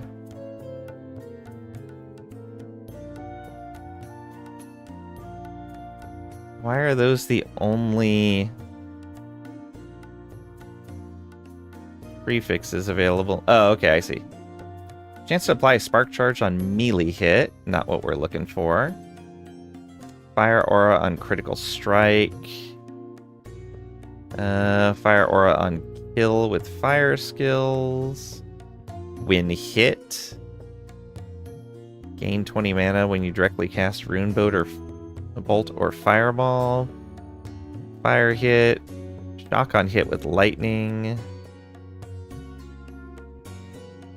Hold damage over time. What were we looking for on here? We want mana. I don't know. We wanted... well, we do want mana on here. But we also want...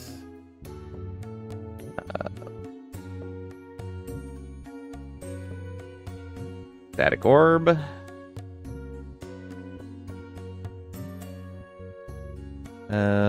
Let's just say tier 5 on the initial thing.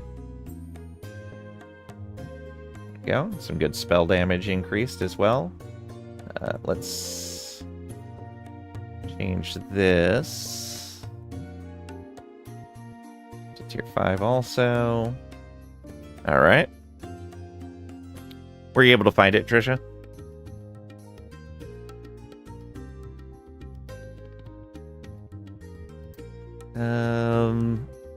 We can get 2 there.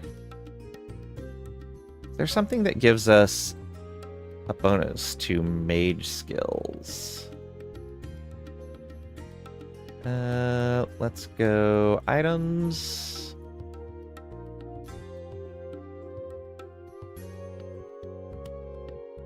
Go.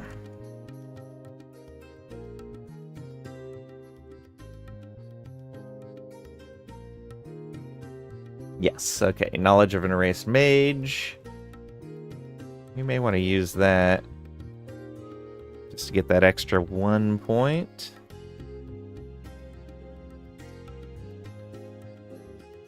And it gives us mana, and mana spent gained as ward, which is an extra little bit of defense, and more damage dealt to mana before health, which, even at the smallest amount, would bring Flame Ward up to having all damage we take taken from mana before health when Flame Ward is up. Endurance applies to additional health for 10 missing mana. Oh. That would give us a lot of endurance. Yeah, that's actually really good. Okay. We'll get the Knowledge of an Erased Mage.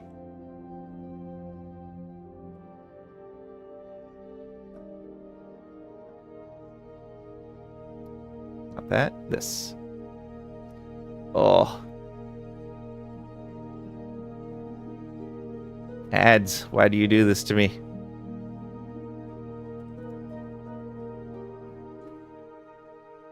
Knowledge of an Erased Mage. There we go.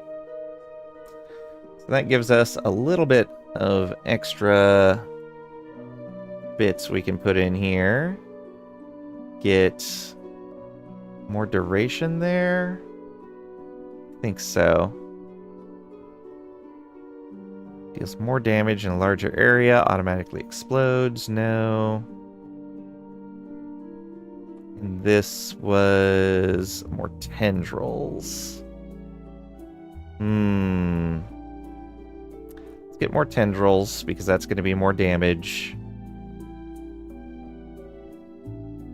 on our primary skill.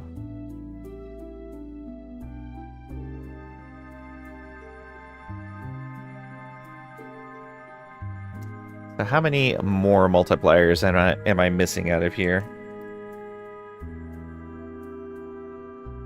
What is this one? That's charged ground. We don't care. Oh, that brings us out into ball lightning, which we don't want. Should get more in storm conductor. That's just, yeah, the projectile speed and damage would be really nice to have. Maybe we build Lightning Aegis into Lightning Blast then instead. But I don't know how often Lightning Blast is going to go off. It might not be often enough to make it worthwhile.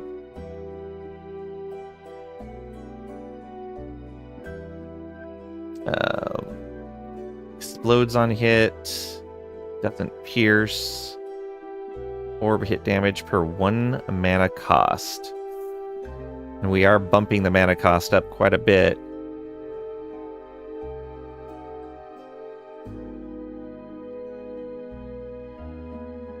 I guess we wouldn't need them to orbit if we just are using them as an explosive AoE. Ooh. And that would save us a ton of points.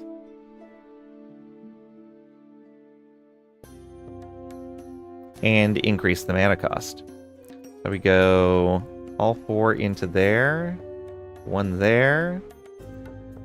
And we have a chance to double cast, but oh, that would give it a cooldown, though. We don't want it to have a cooldown. Casting Static Orb sends out smaller orbs in a cone in front of you. Small orbs can hit the same target as the large orb, cannot explode, and do not pull. Okay. What else do we have here? Explosions damage ramps up more with distance, but travels slower. No. Deals more damage and now travels faster and in an arcing trajectory rather than a straight line. No longer pulls or hits enemies until it explodes. Doesn't affect the smaller orbs.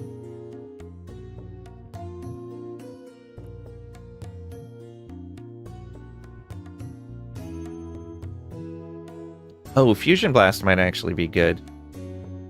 After using Static Orb, the next Lightning Blast cast from any source, including from our charges, chains 2 additional times. That might be a good idea.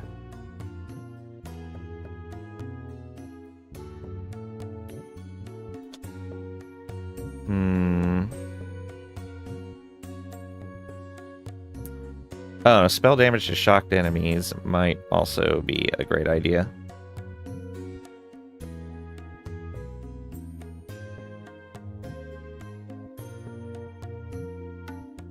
Oh, we could also do this, since we're just having it explode when it hits something anyway. Just means we'll have to be right up in things' faces.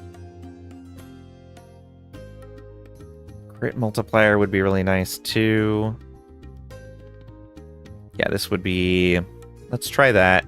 Gives a nice big area to the explosion. And that's all our points.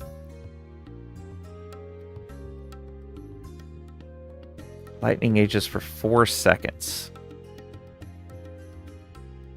I think we're going to be casting it more often than that. We might be able to take a point away from static armor. Also depends on how often Lightning Blast is going off. If Lightning Blast is going off often enough, then... but it's only a 10% chance on cast. Let's not even put those points in here then. We'll rely on it from Static Orb. So in that case,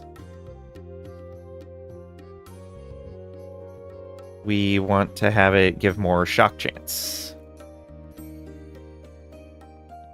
There we go. So Lightning Blast is giving 45% shock chance now, which means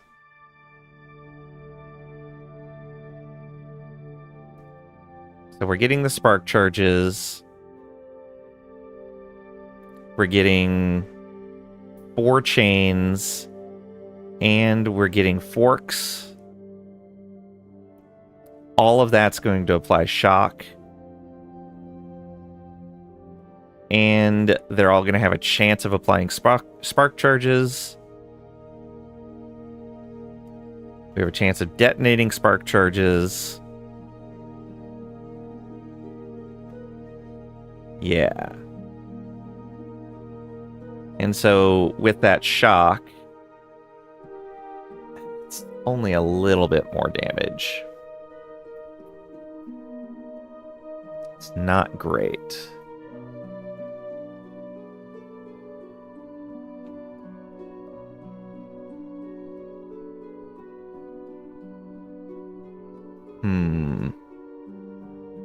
This is 5% per, 12% per if they're shocked.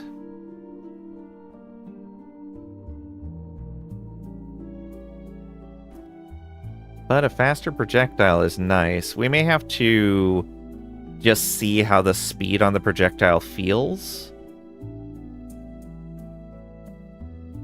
So if I back that off to just a single point so that we can get up here. And then do that. That's way more damage to shocked enemies. Crit multi would be nice. We could potentially even boost that up another 12% if we need one less on static armor. Or as we get an exalted modifier on our helmet.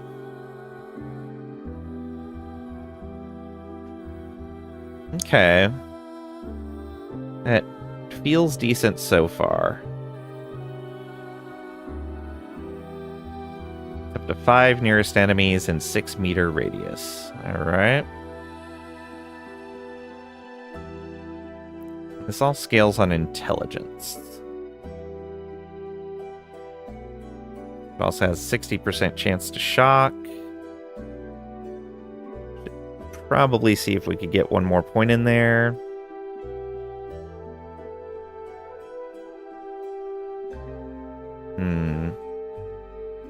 Yeah, I don't know. Let's see here. Oh, we can max out that elemental damage taken resistance now. Perfect. In static, get more charges when hit. I don't think the zap helps there. Enemies that hit you are shocked while you have more than 80 charges. That might be a really good idea, actually. Help keep all of that up. Yeah, that's all discharge related, which we don't care about. That's discharge also. We're not using melee hits. We're not discharging. We're not discharging. Yeah, let's get shock enemies when hit. And that's a guaranteed shock on anything that hits us, as long as we have more than 80 charges.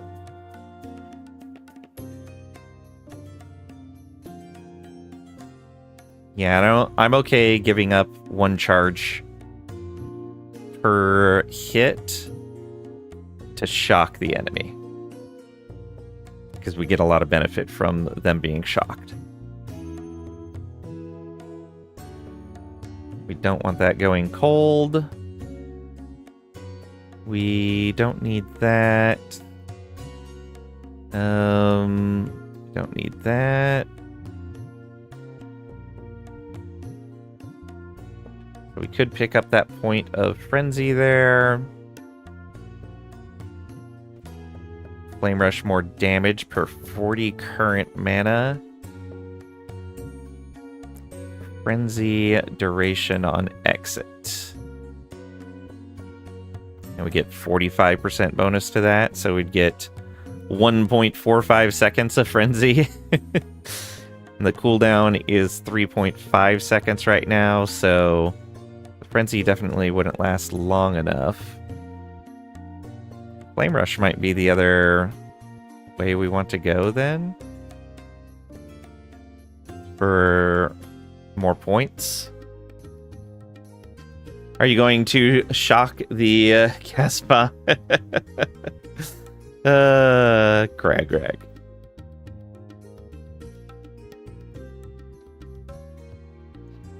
I feel like I'm not building enough synergy here, but it might be one of those things I have to feel out as I'm playing it.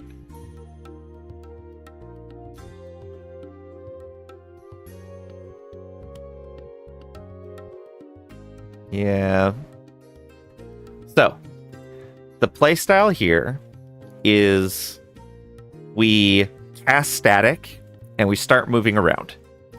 That generates a lot of charges and we don't stop moving. We're just always moving. Always moving. As we move, once we're high enough on charges, we will start casting Lightning Blast automatically. Lightning Blast will chain 4 times, and it can fork in addition to chaining. But the forks count as chaining for a number of targets that it can hit. Interesting.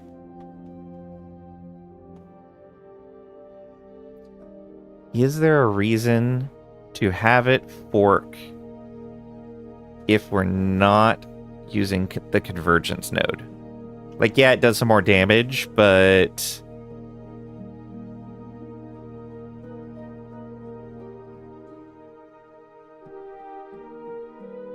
we're not using Lightning Blast as our primary source of damage.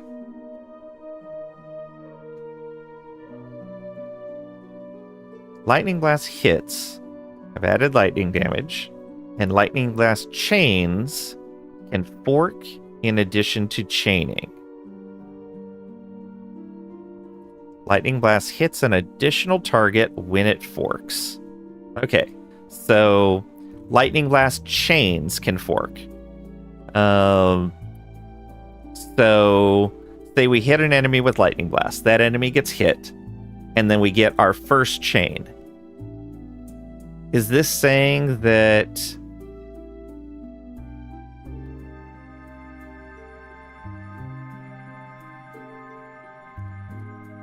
so chains can fork? So this is saying that it could, instead of just chaining to one enemy, could chain to 2 separate ones.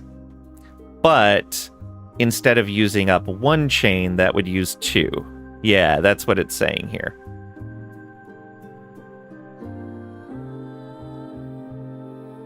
I think that if we're not taking the convergence node, that doesn't really matter. I think we're going to not take divergence. And instead get some more shock chance there.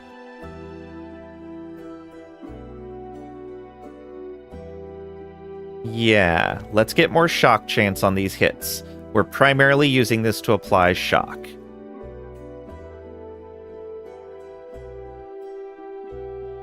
Well, we're applying shock with it, and we are generating spark charges. 30% chance to generate a spark charge on each hit, and each cast can hit 5 total times. The initial hit and 4 chains. Spark charges do more damage if they were applied by Lightning Blast. And spark charges detonate if they hit an enemy that already has a spark charge. Okay. When we flame rush, we're converting the lightning. So we're putting lightning shred on anything we hit with flame rush. We're getting a little bit of frenzy. We're reducing the damage that we take and doubling that damage reduction against dots. And that lasts for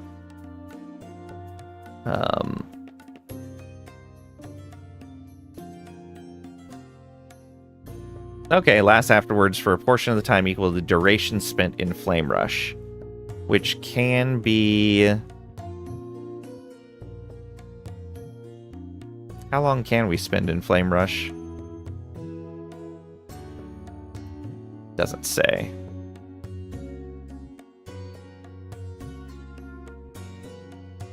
Yeah, I'm not sure. But we get better cooldown recovery. We want to build a lot of fire res. So that may change to lightning res with this energy equivalence node, but I don't think it does. Also, this casts a static orb in the opposite direction when we do this. So if we have enemies chasing us and we flame rush, it'll cast a static orb behind us, which is our main, like, damage dealing. Static orb does a bunch of damage based on our mana, our max mana, but also has additional mana cost. It puts shock down, does more damage to shocked enemies, which with lightning bolt shocking, or lightning blast shocking, and with static orb shocking, that should almost guarantee that the things we're hitting are shocked. Can static put down shock as well? I don't think it can.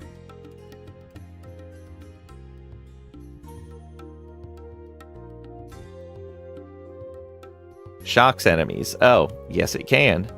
No, discharge shocks enemies. And we don't want to be using discharge.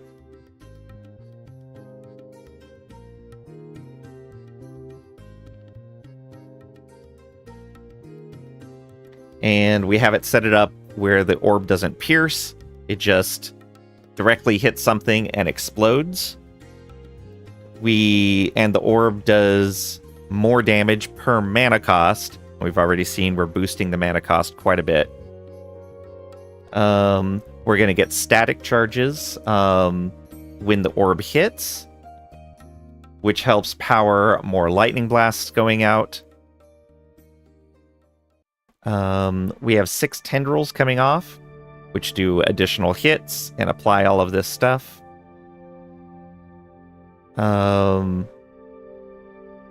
And then the static orb does more damage in a larger area, but it only travels 4 meters.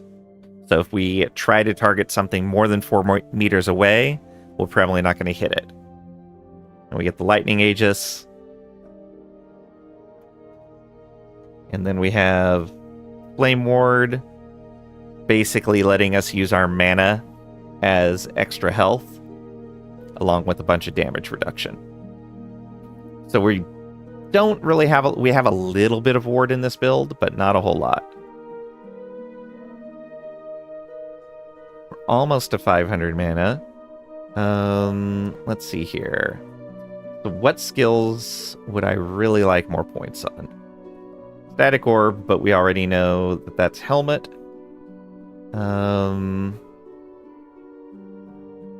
We don't really need any more in here, right? Yeah. Everything else is Discharge.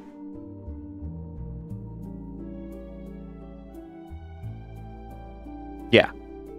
We're actually perfect on static. Well, okay, we could use 1 more point on static for charges gained when hit. But ideally, we're not getting hit, so it's fine.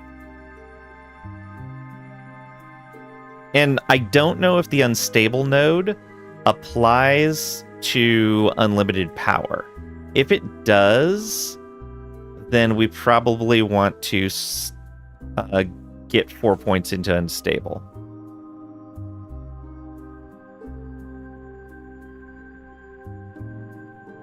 It'll expend more charges, but we'll hit more enemies. But I'm pretty sure that only applies to Zap.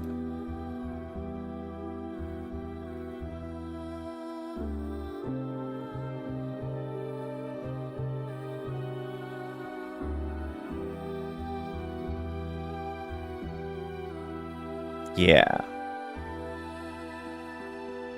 Flame Ward.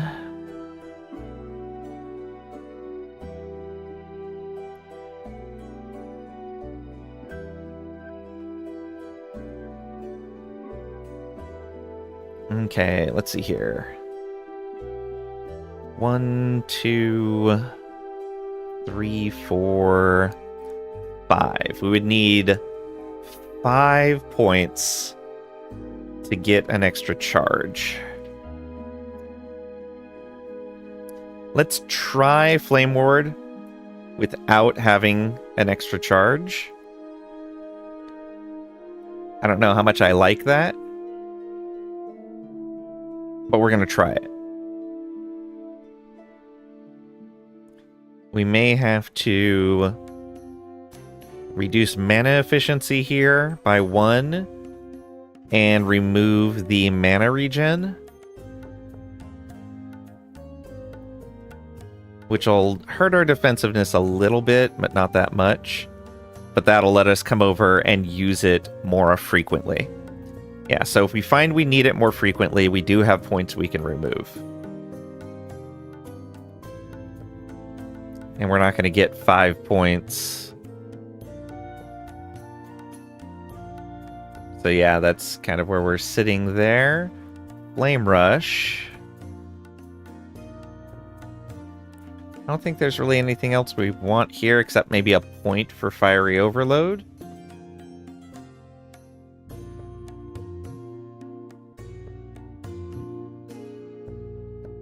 And I guess we could use Mana Fuse Current.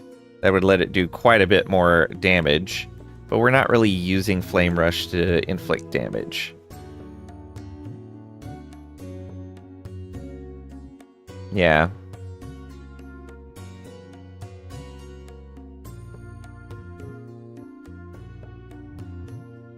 Pass through Frost Wall, which we don't care about.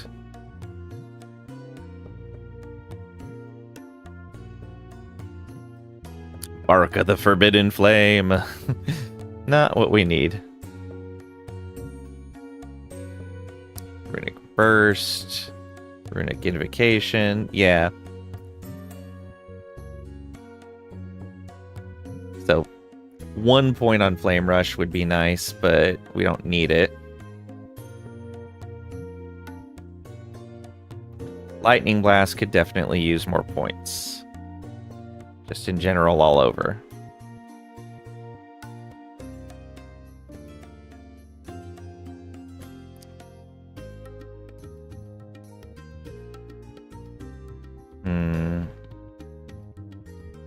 Actually, where would we put points if we had more of them?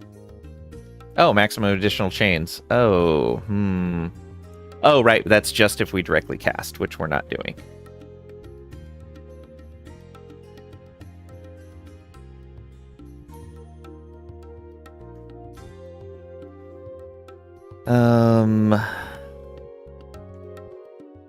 Oh, and you know what? If we're not directly casting Lightning Blast, we could actually... Oh, yeah.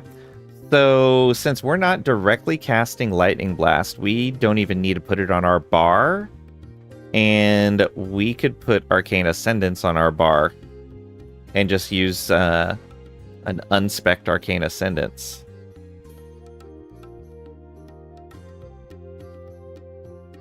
Yeah? So it would be that, or we could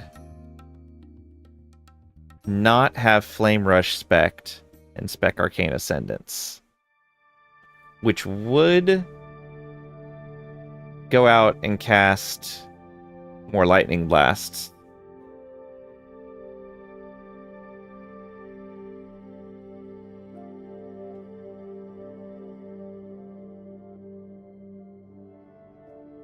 Yeah, it would cast more Lightning Blasts for us.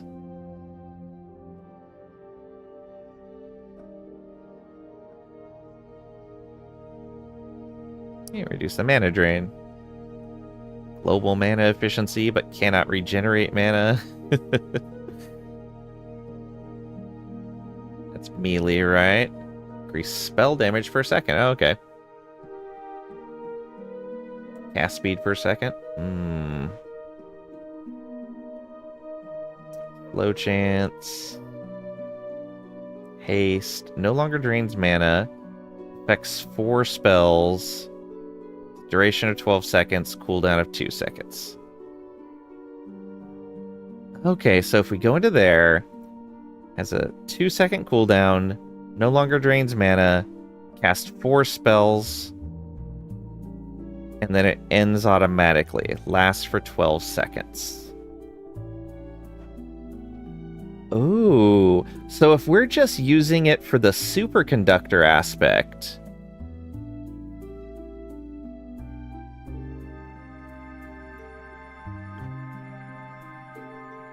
then we could just pop it. Oh, but then we wouldn't be casting for 12 seconds.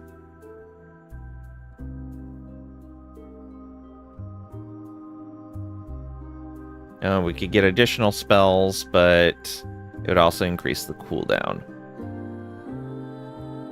I think that would work with a 2-second cooldown. So we would pop this, we would get off, say, 4 static orb casts. Then we'd have a 2-second cooldown, and then we do it again. It's not bad. Ooh. Granted haste for a duration after leaving it. Duration is capped at 200% of the time you spent in Arcane Ascendance. So...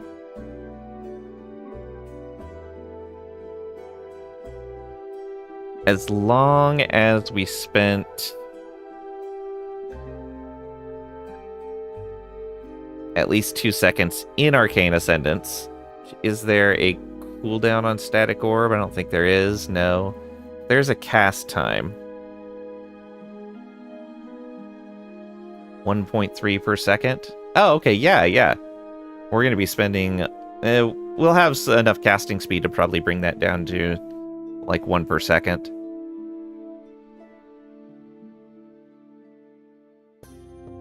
Yeah. So we would think that's going to be the way to go. And not spec Flame Rush. But it's so much damage reduction. It's so much damage reduction. And it has Fire Shred. Or Lightning Shred, I guess.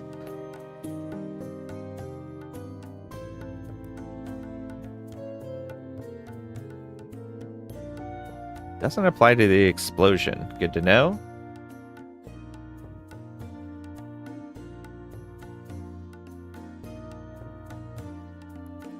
Ooh, so now I need to consider what I want to do here.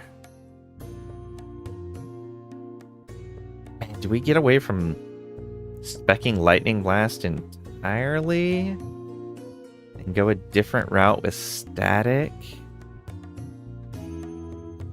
Or not use Static at all? No, I definitely want to use Static. It's got a lot of good bonuses. Actually, what are our bonuses for Static right now? We shock enemies when we're hit. And zap. And that's it. Because we're not discharging.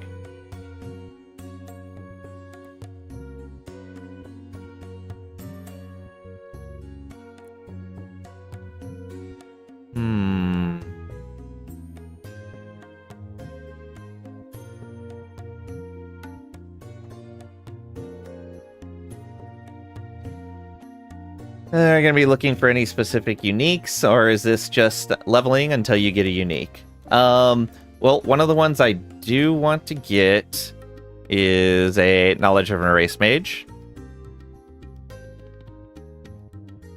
It's one of the Weaver Will items, so it should be pretty easy to get.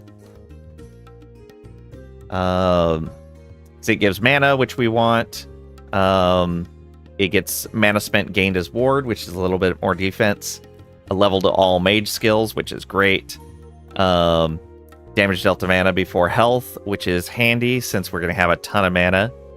And then endurance applies to additional health per 10 missing mana. If we have a lot of mana, then that's going to generate a lot of endurance. About where the satisfactory digits are. Oh, really?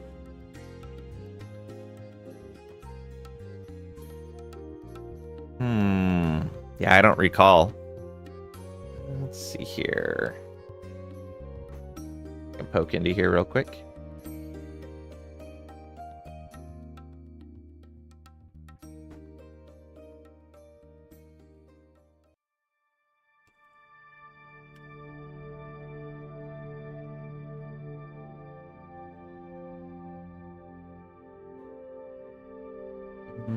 That's Factorio.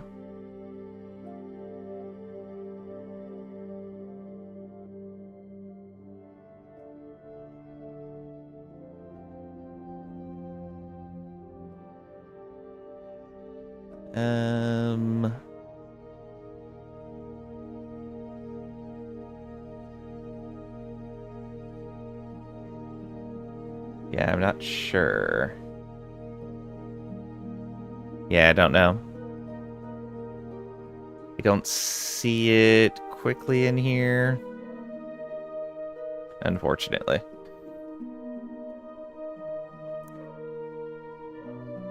Come on, browser.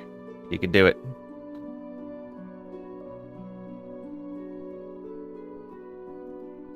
Let's see here. What do we want for body armor? Any particular uniques we'd be looking out for?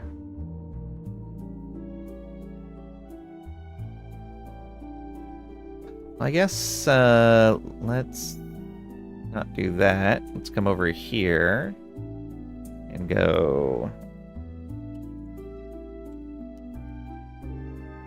for static.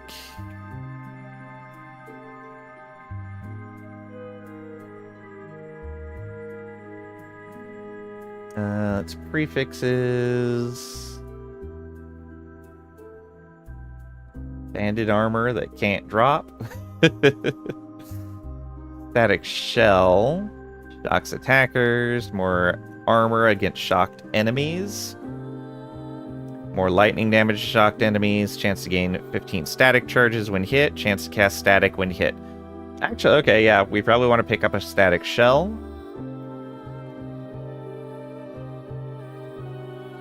That sounds great.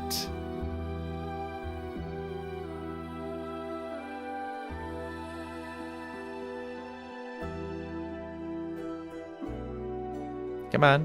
Clicky, clicky.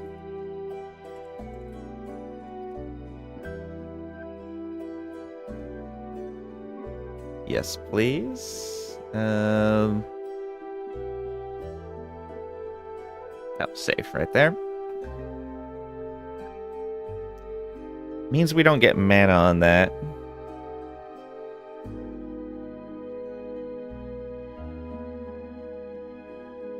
I guess that's the other thing. Let's look at mana. Wait, was that the only thing for static in here? Oh, there's a wand. Let's see here. So, level of lightning spell skills. Ooh, tendrils with static orb. This is new, isn't it? I don't remember this wand before. Yeah, this must be new because it's got evade on it. When you use evade, you cast static orb for 90% of its mana cost. When you use evade, you transfer all stacks of shock on you to nearby enemies. Oh, okay. Increase cooldown recovery for evade. This is coming from Stolen Lance. Okay. Just an uncommon drop. Not bad.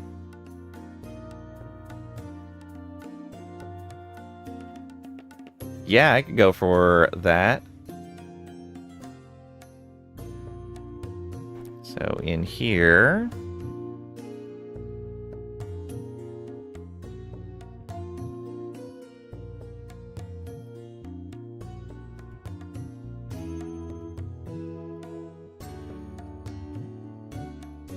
Just try, right? Yeah. PRI.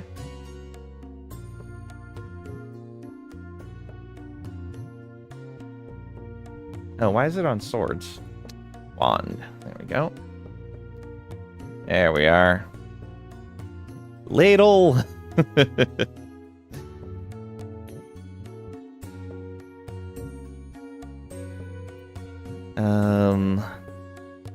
Yeah, not bad. That'll give us some more there. Let me see what else we have in here. Sapphire rings, of course. Chance to apply shock on spell hit. Grant ward when you shock. Level of static. That would let us get another level on static. I don't know if we really need that. This would give us a level on flame ward. But we don't really need the fire bonuses. Though the extra fire resistance... No. We don't want the invoker stuff, probably. Though, if we use all three of those, we'd get a +1 to all our lightning spells. It's a lot of stuff to give up, though. I don't think that set's worth it. The ring might be worth it, but probably not. No, because we're not doing discharge on static, so we're pretty much full up on points there.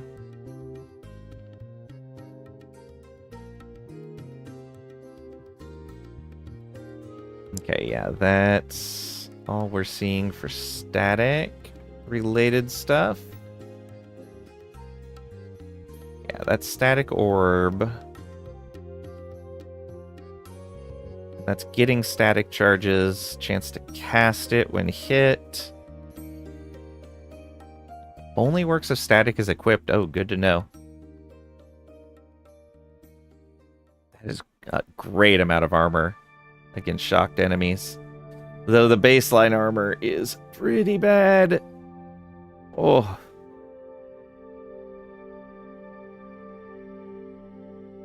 Yeah, that is really bad baseline armor. Chance to shock on hit, chance to shock attackers. Levels of static, which is just on relics. And we're using a... what's it called? A unique one, or a Weaver's Will, I guess. Entirely too many game servers. GTX, Broccoli, and G Portal. Oh, wow. Crazy. Too many.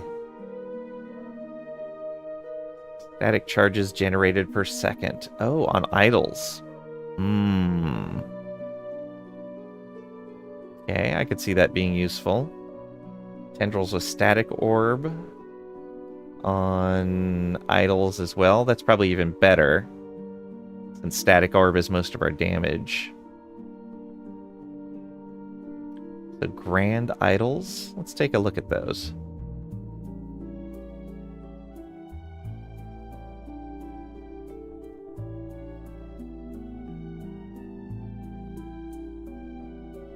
You can do it, website.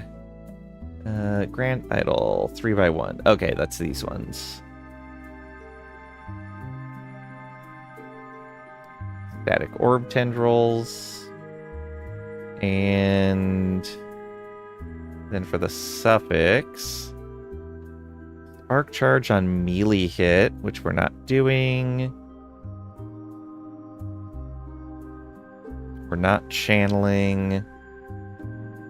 Lightning damage, doubled if you have over 300 max mana. Probably that. Mana spent gained as ward. Mana and armor. Oh, that's also good. I think the mana and armor might be worth more there. But either of those would be good. Go mana and armor. and save that. Then do another one. Grand Idol. Static Orb Tendrils. Yeah, because there's not really anything else we want in here, right?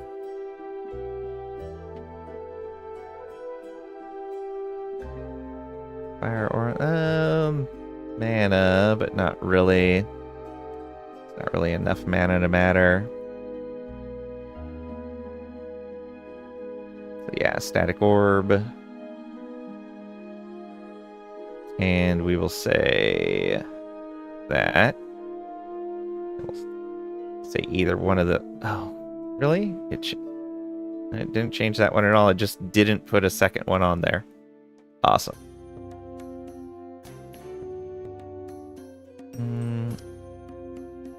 Not do that. It's a 10 or more mana spent to cast lightning at a nearby enemy. Okay. You want a 2x2? Oh, cast lightning strike. Okay, that's not what we want. That's primalist stuff. You heading off now? Thanks for hanging out, Kalish. I appreciate it. Have a great rest of your day.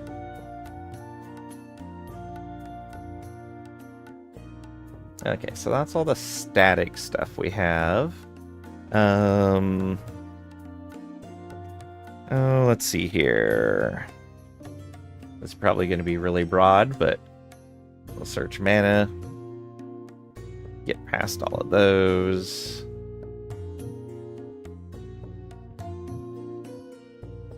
To the items. Close that.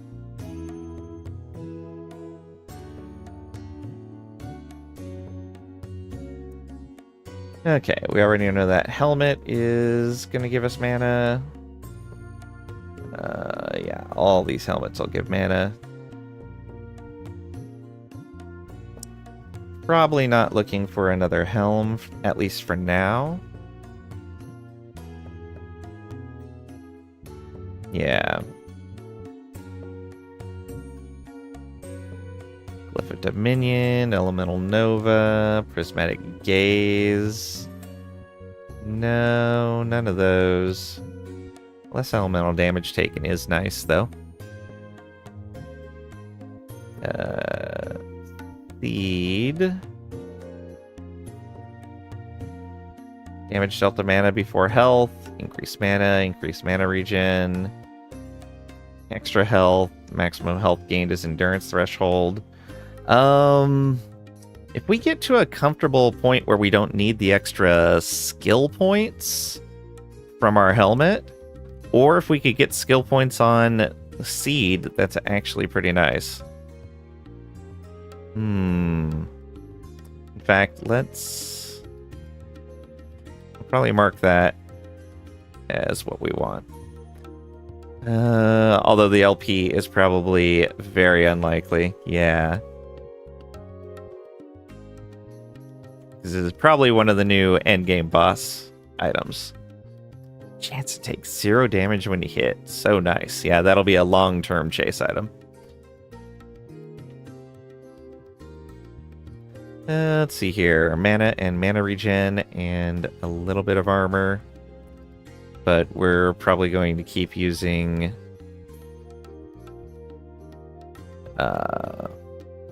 which one is it? Oh, it's not even shown, but yeah, the one we already selected. Hey, Squid, welcome on in. Hope you're doing well today. Are you getting money for those ads on your screen? No, I'm not.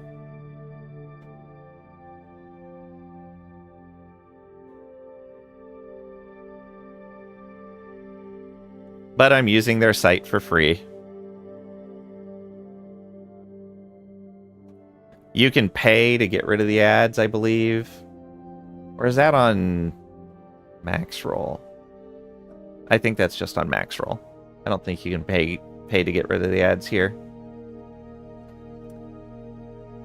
Haven't seen anyone not use an ad blocker in a while. Yeah, especially when I'm streaming, I'm not going to use an ad blocker on somebody else's free site that they're giving me a nice benefit for. It's a good site. The ads are just a bit much. Should be paid for some of the games he plays here? I should be. That would be a great innovation. Being paid to play games. Tend to forget that you run ad blocker and no script. Yeah. But yeah, I believe you can. I thought you could pay to get rid of ads here, but yeah, that might have just been on max roll.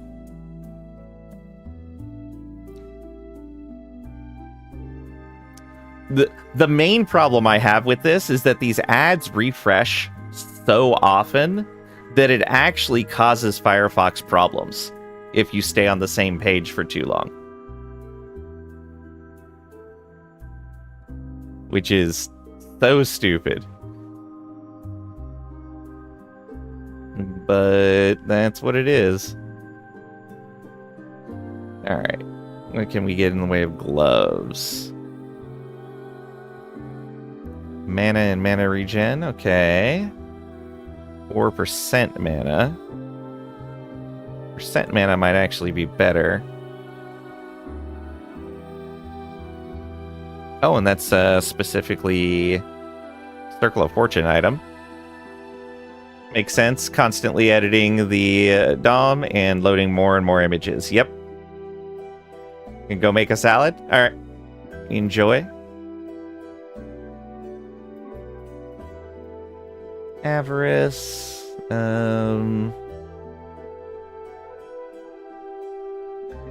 Probably use that early. For the leech. Maybe we'll use it long term. We do need a source of leech, although damage coming off of our mana might make it so we don't need leech. We'll see.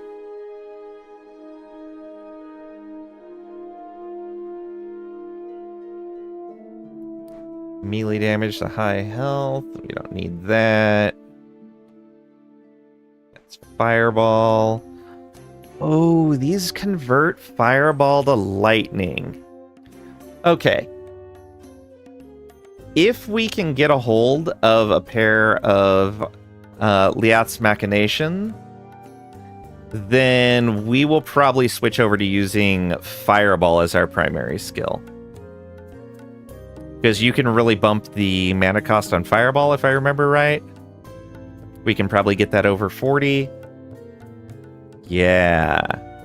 Okay, so that's going to be kind of a chase item to try out. Get a pair of Liaths and try out Lightning Fireball.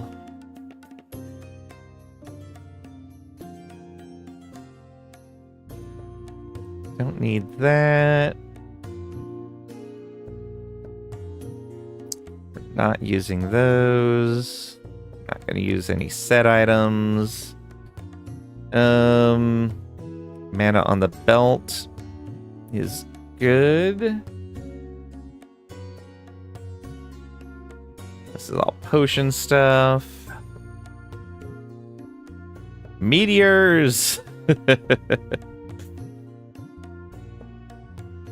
Plus 3 potion slots if you have at least 900 mana on the Harbinger of Stars.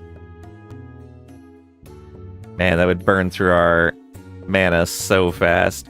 Although...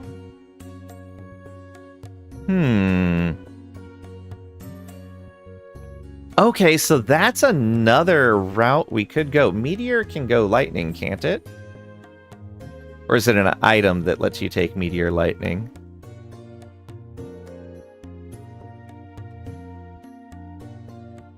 You can do it. Let's see here. Meteor.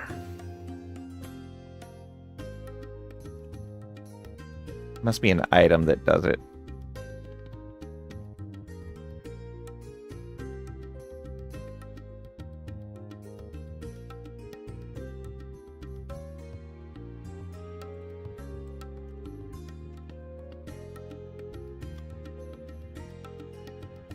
Level of Meteor, Harbinger Stars. Oh, right. It's Philatra's staff. And I don't think I want to use a unique staff. It's a good amount of spell damage. Well, not really.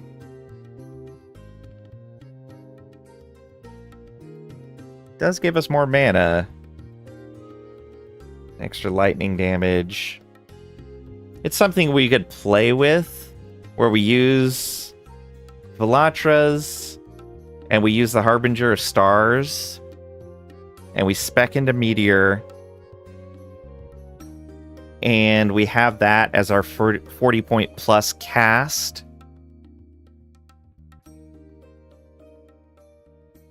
And we use our primary attack skill as something with a high rate of hits that we can really tune up the critical hit rate on. Maybe even go the route of Singularity, or Singularity melee hits. I think it's anything. Maybe. We'll see.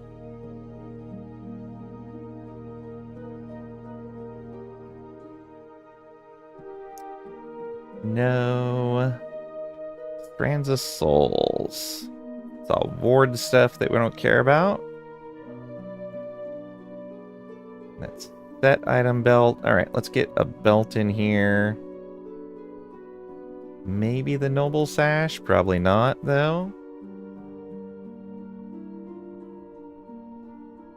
Health gained on potion use. Increased fine potion slots. Movement speed on the Divine Girdle is always nice. And we do get static on movement.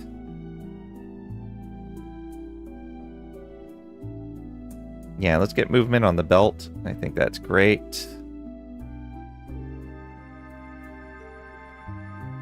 Come on, you can do it. There you go. And then mana. You can get mana regen or mana gained on potion use from an experimental affix. Okay, so no mana on this. Traversal cooldown recovery on potion use, not really needed. Ward on potion. Boost rate and freezing, increased chance to find potions. Got lightning damage.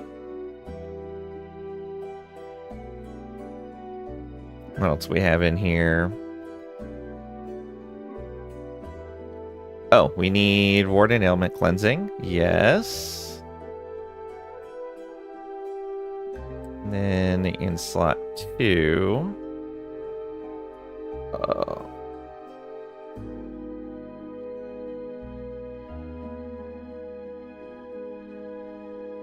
Ward gain on potion use. So slot 2 should probably be lightning damage. There we go.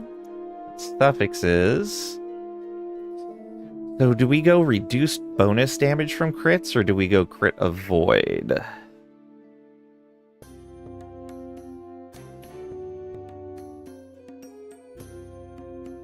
Because this gets us more armor, which we're probably going to be short on.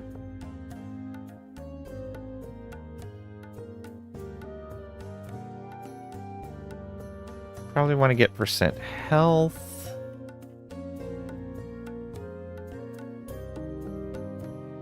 Yeah, get a hybrid health on there. Ooh, cooldown recovery might be really good too.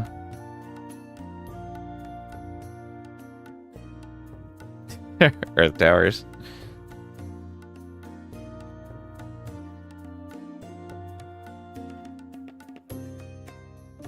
Let's go.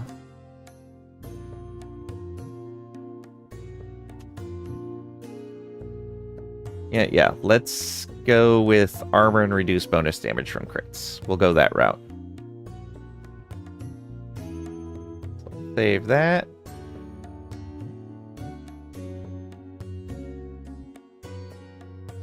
Oh, I didn't do that right. Suffix 2.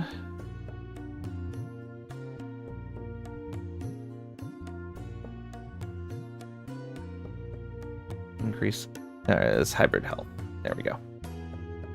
We get armor, we get health, crit reduction, lightning damage, and cleanse.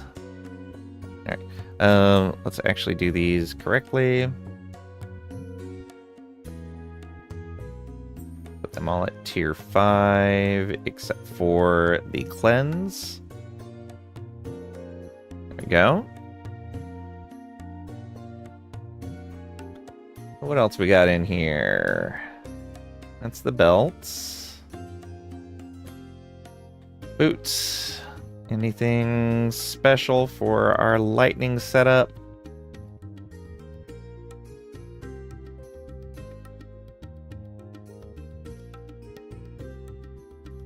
Bunch of resistances on the transients. Oh, right, those are the channeling boots, which I do want to try out. They do give movement speed while not channeling, but I don't have anything that we're channeling with, so they don't really matter. We're not going to use Halvars. All right, let's get a pair of boots in here then.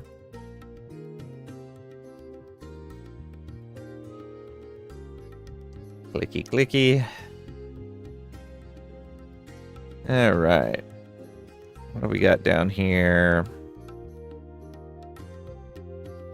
Veteran's boots. Personal item obtained from the old road, divine era level. Oh, right. These are the Masochist mode boots. Movement, reduce bonus damage taken from crits. Almost certainly going to take those. 185 armor as well. Yeah, we'll take Citadel boots.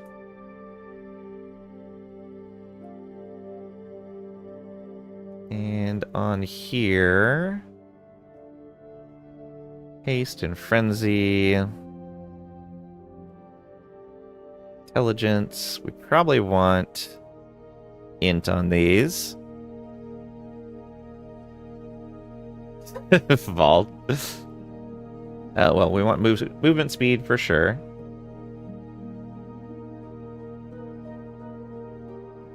There's no reason to not have movement speed. So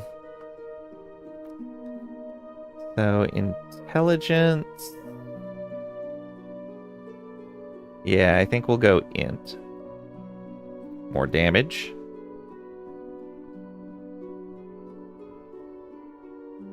Hey, I said int. Tier 5. So int isn't giving us mana. Armor and reduce bonus damage from crits.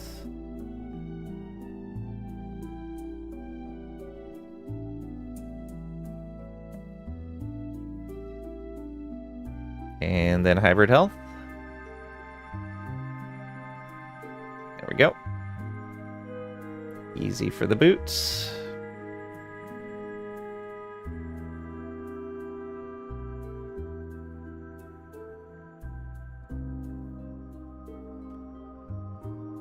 Salads aren't food for people, they're food for insects and deer. Wow.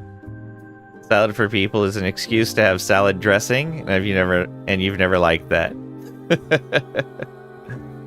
I mean, antipasta salad is pretty good.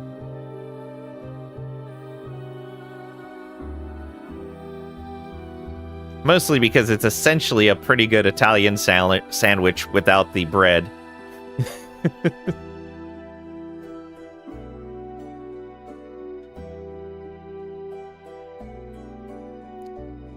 Salad is just a vegetable casserole. Pasta salad is just real pasta that people tried to ruin.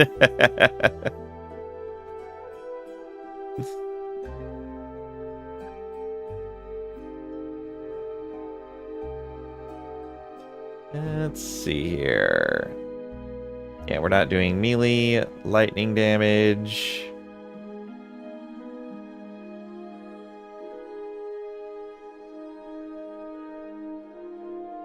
Plus that's an axe.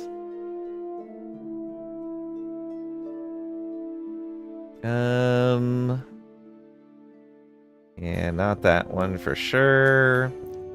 Need a dagger. Scepter. No, I don't think we want any of those. Culveners. Ooh, we could do a Culveners setup. 100% of mana converted award when you reach full mana. Probably not, though. I don't want to run our mana down. It's not always even vegetable. How does that work?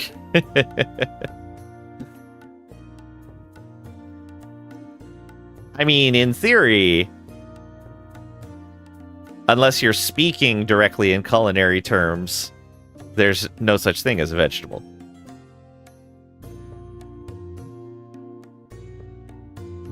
Vegetables only exist in culinary, for culinary purposes.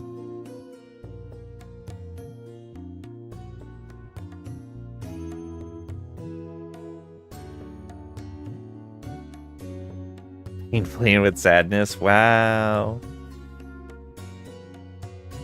Super rude. Runic Invocation, no. Alright. Bunch of wands. Lodestone wand. Chance. Oh, okay, that's the upgrade one for the Harbinger. Shake a red bell pepper at Earth. He gets non-level PTSD flashbacks. Spell damage. Mana spent gained as ward. Cast speed.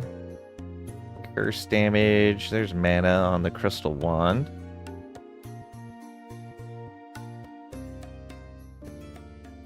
What's the base spell damage? It's okay. Yeah. So probably a crystal wand there.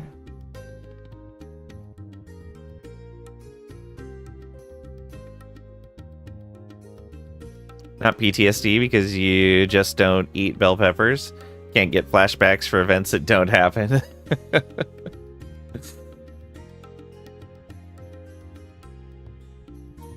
Cinder Song is fire.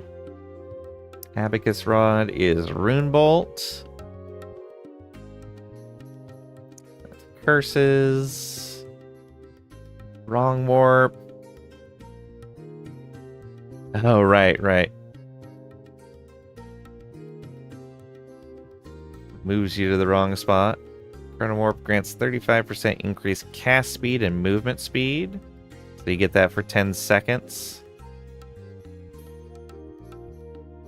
Teleporter Transplant. Time lock up to 10 enemies around the destination for 1 second. Bosses are slowed instead of time locked. Crazy. I do want to try out a Wrong Warp setup at some point, but not yet.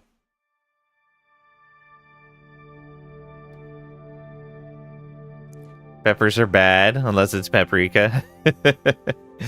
You accept their food for other people. Don't like they make anything they put in just bell pepper flavored, losing all their flavors in the dish. Sounds like people are using bell peppers wrong. Like peppers? Me too. Used to grow your own? Ooh, nice.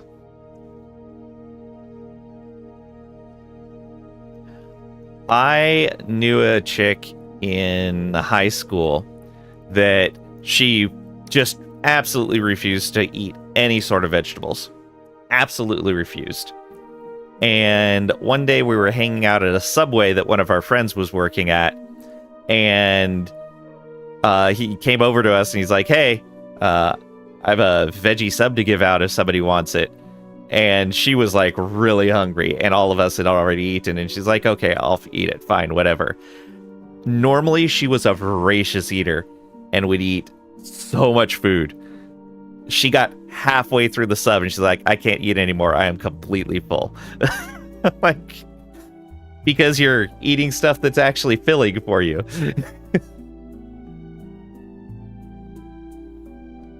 And do a flavor thing for you? Though there is some of that. Peppers give some people horrible gas. That's fair. Yeah. As bad as your mom, but you don't like the way you feel after eating them. Yeah. That's like my thing on cheese. Like, everyone likes cheese. It's just some people can't eat it without suffering some consequences. I know that's not true. Not everyone likes cheese, but it's so good. You don't like cheese, you inhale cheese. Yeah, exactly. Not bell peppers. They are the water of the pepper world.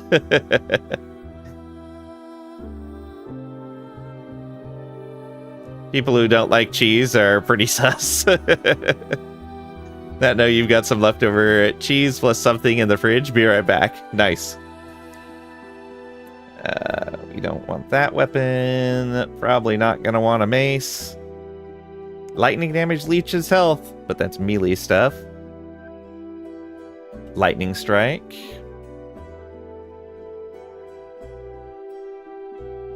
That's a spear. Staves. Oops, anarchy isn't what we're looking for. Don't remember what the something is? Doesn't matter. Exactly.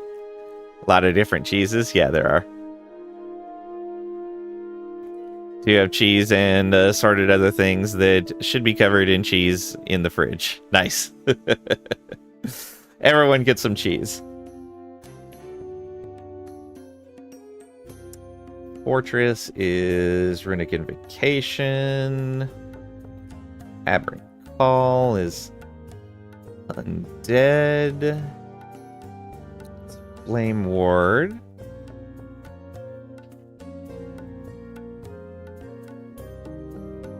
Mana gained as maximum mana. Cast Doom Pulse when you cast a Fire, Cold, Lightning, Necrotic, or Void spell. +1 spell damage per 10 max mana for Doom Pulse. Okay. It also comes with spell damage and melee damage. Crit strike multiplier. Mana regen. Not really what we're looking for. Void spells. Transformation thing. Acolyte spells. Bows we can't use. Fields. I went to Mentis. Current mana gained as ward on block. Okay. Block chance per strength. Horns of Akaros. Mana gain on block. Increased melee damage. Offhand. Mana gain on potion use. Mana gain is ward.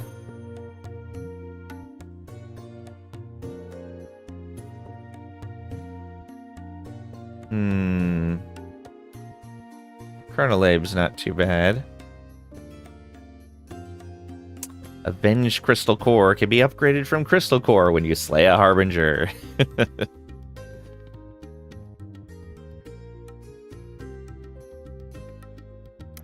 Mana spent gained as ward, so maybe a Chronolabe.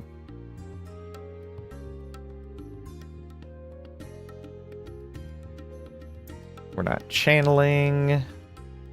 Not using Frost Wall. Onto the erased. Percent increased health and mana. Ward gained on hit for 10 missing mana. Your current ward is lower than your missing health.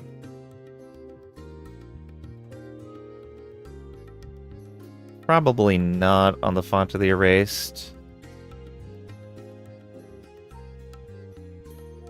Ignite melee hits, Sigils of Hope.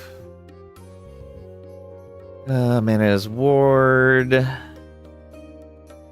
Theron. It would give us Chill. Chance to apply Shock on hit. Always nice. Shock duration and more damage per stack of Shock. Oh, maybe we do want one of these.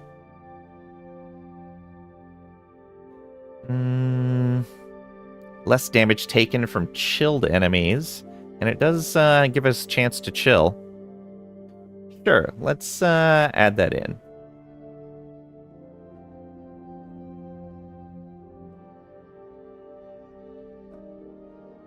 Bell peppers are delicious? I think so.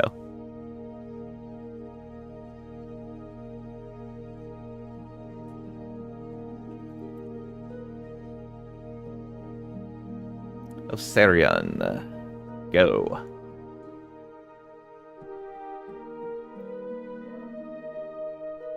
All right, the red ring. So nice. Less damage if you have at least 180 total attributes. Gotta work hard for that. Unbound locket. Base item for something.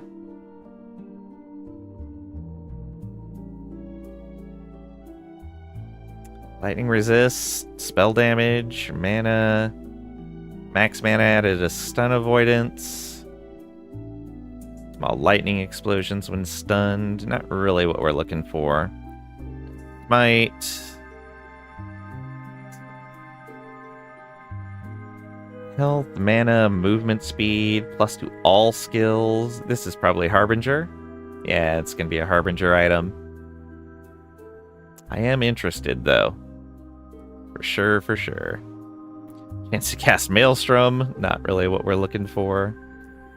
Relics. We already have a relic that we want to use.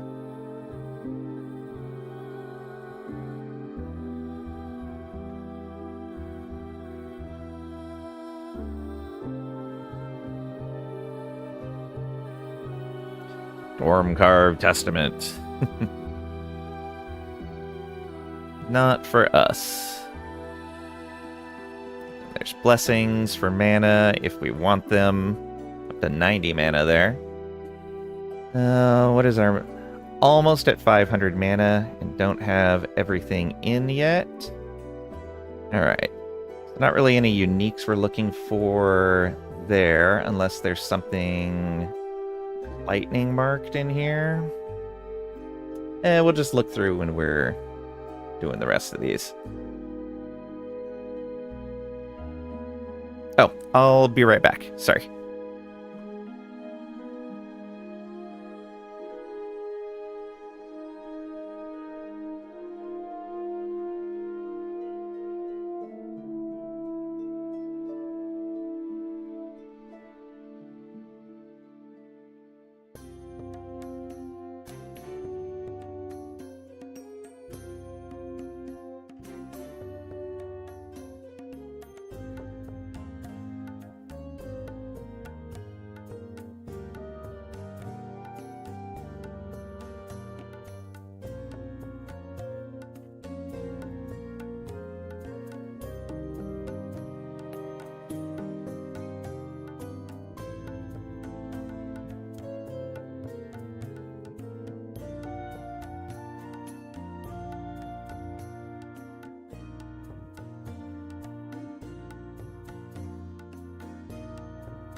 Alright, sorry about that. Thank you for your patience. We return. Let's see here. Let's get gloves going. In here.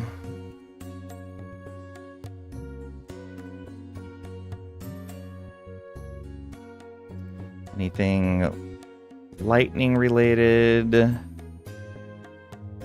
Minion skills.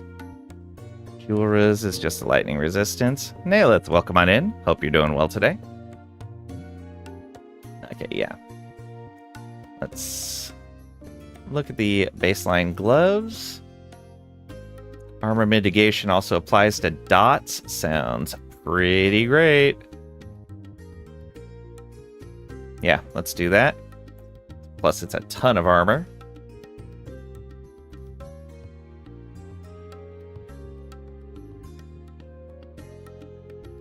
Experimental armor applies to damage over time on top of that. Would be even better. Double up on it. Yeah, you know what? Let's go ahead and...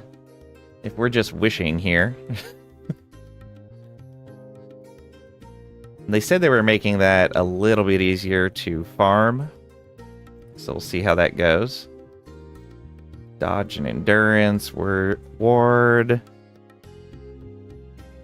area, intelligence, mana. There we go. We want mana.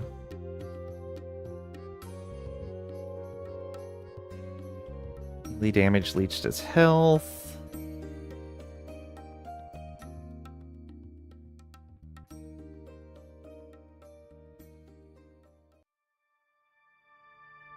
Yeah, that should be fine. Suffix-wise, let's get our crit reduction again. I'll have to see what we're up to. I think we're up to max of 90% at this point. So we'll need one more source of reduced bonus damage taken from crits. Or just need one of them a higher tier. We can get a tier 7 eventually. That is ideal. I would like to get armor shred here. Or do I want to get frailty here? Let's get frailty here. Too many number why we don't just smash. Because we're shocking instead.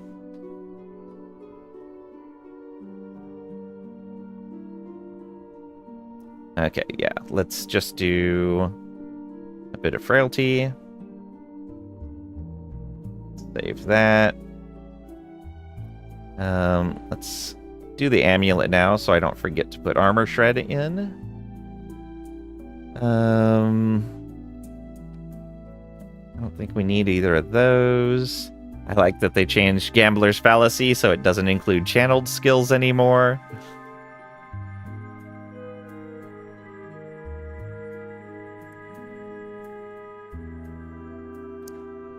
Strong Mind, no.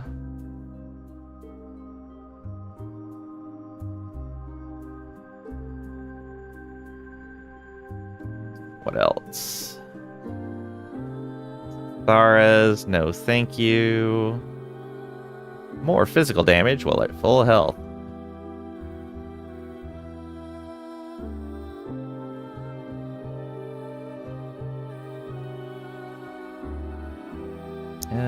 No. Potion's not gonna help. Time glass is always interesting, but probably not what we're looking for. Omnis is always great. Orion's Eye. Hard to get a hold of, but that would definitely be good for us. Yeah.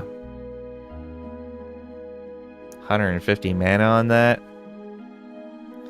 Nihilus would be good too, but again, it's Harbinger drop, so, or likely to be Harbinger drop. Right now, we don't know.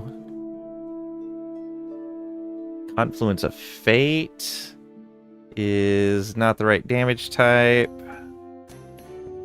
His Hunger is not what we're looking for. Storm is not what we're looking for. Alright. Get a regular necklace, not a unique. Not a sapphire.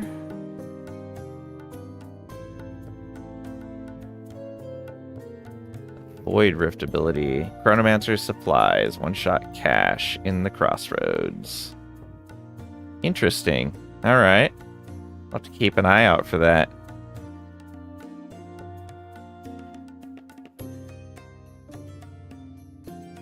Huh. Wonder if each class has an item that's kind of like that, or maybe for each damage type. Less damage taken over time from the Oracle Amulet.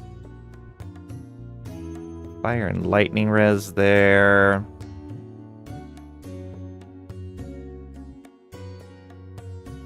Minion, crit strike, lightning spell. Oh, right, there's no baseline amulets with mana on them.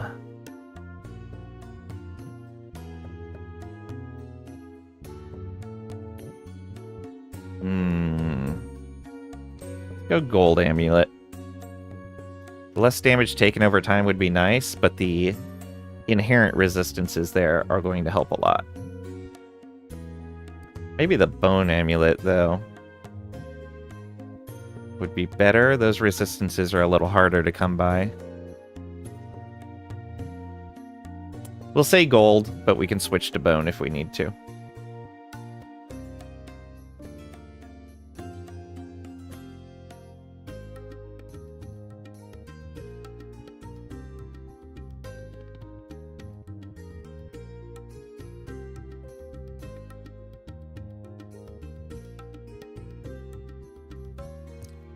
Healing effectiveness, lightning penetration. There we are. Get a little bit of that going. And then we need mana for the other one.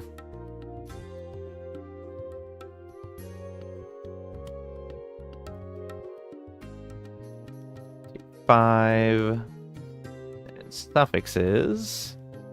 We want chance to shred armor. There we go. And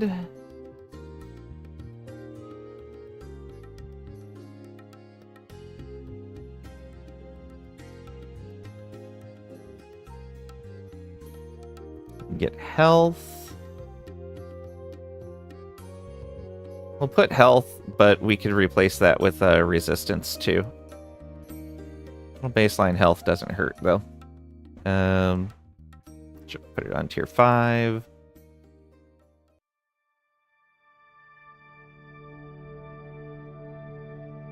Our resistances are probably terribad.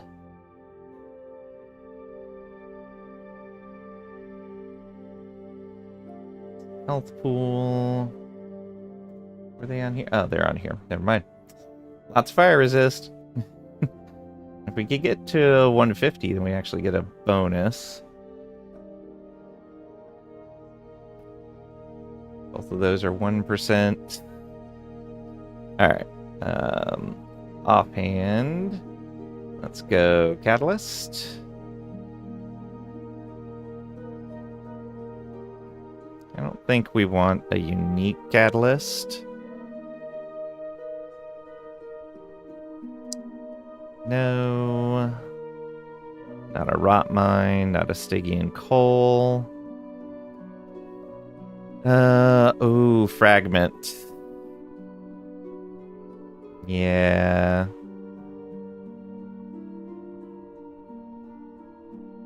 Intelligence, ward per second. Chance to apply spark charge on hit. Lightning damage for spark charge per intelligence. Increase spark charge explosion area. More damage for spark charges applied by... Oh, melee attacks, right. If we really want to lean into spark charges, we'd actually probably be better off going with a melee setup. Cast teleport, you apply spark charges to all enemies around the destination. Yeah, with Fragment of the Enigma. So if we pick up a fragment, that's another thing that would kind of change what we're doing. Maybe we'll go with a melee build instead. Some really fast hitting melee build.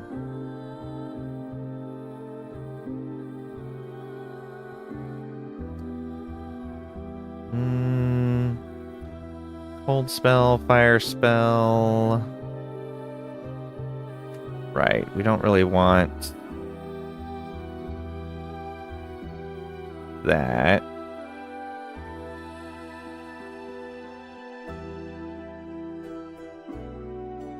Yeah, tank our lightning damage unless we can compensate for it. Yeah, none of those. Back up to here.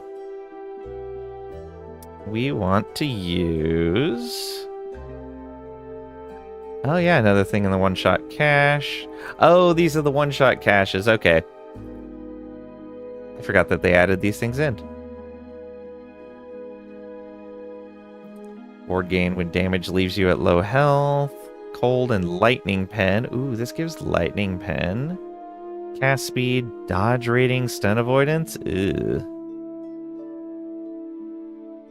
Okay, yeah, not that. Crystal Core, Nemesis. Avenged Crystal Core, no. Chronolabe. Increase mana regen and intelligence. Mana spent gained as ward. Intelligence and minion stuff. Increase effective haste. Seconds of haste after you use a traversal skill. Ooh. Maybe an avian puppet? Can't drop. Okay.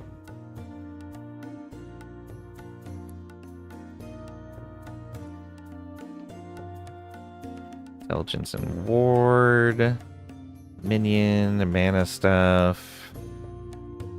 Mana regen. Okay, yeah, let's come down here.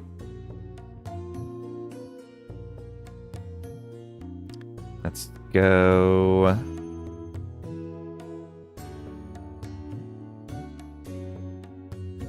Yeah, let's go with the Chronolib.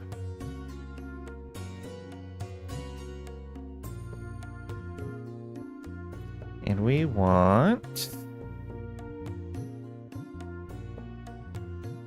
What do we got in here? We want mana.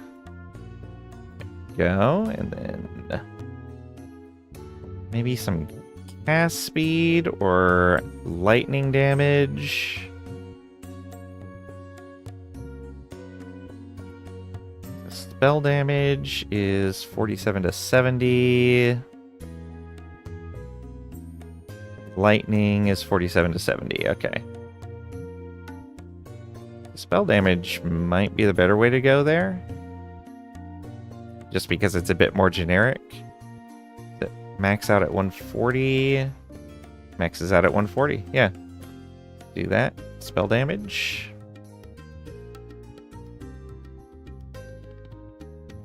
And suffix-wise...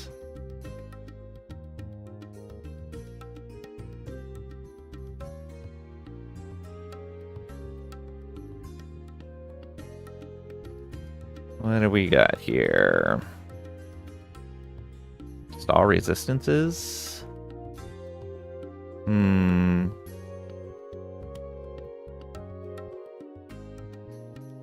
I guess chance to chill's not too bad. But we'll probably use this purely for resistances. Let's go elemental resist. And then say fizz resist. Why not? Oh, we can't do Fizz Resist. Let's say Void Resist then. Why not?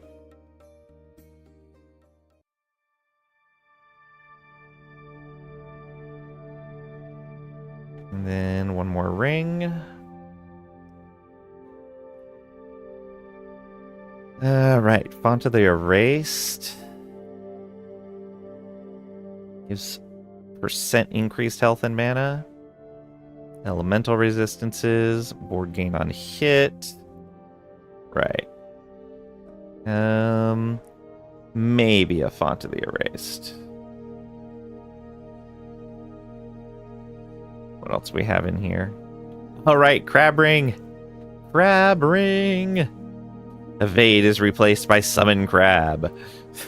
It is a good amount of armor. It is a good amount of armor.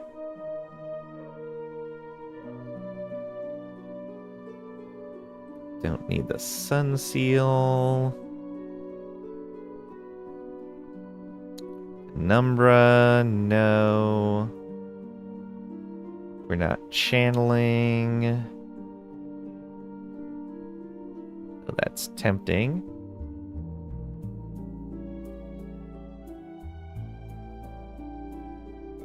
No on all of that. Don't need ashes. Don't need cycle. Already got one of these on our build. Yeah, let's just get a normal ring.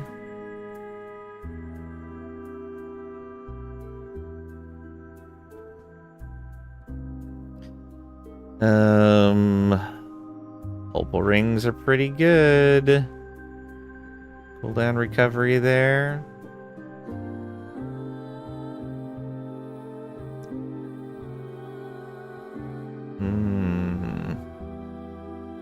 Nope, Sapphire has mana on it.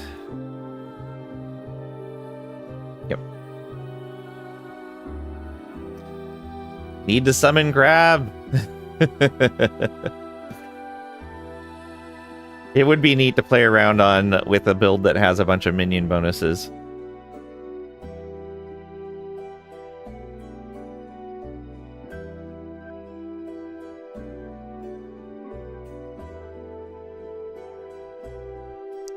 We got mana regen, but no actual mana on here.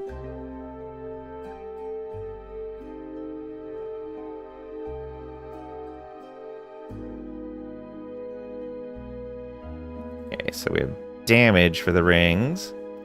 Don't ever remember this game. Thought you played it a bit. Well, we're on a web page doing a character build right now. So we're not in the actual game. Because the new cycle starts tomorrow. So we're planning out our character.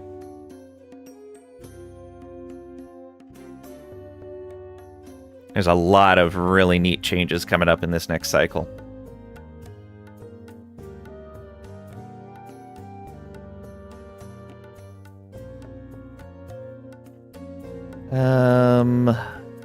Should probably get more int. Yeah. Get intelligence on here. At tier 5. Oops, that's not what I wanted to do. Prefix 2 should be... I guess we could make it attunement.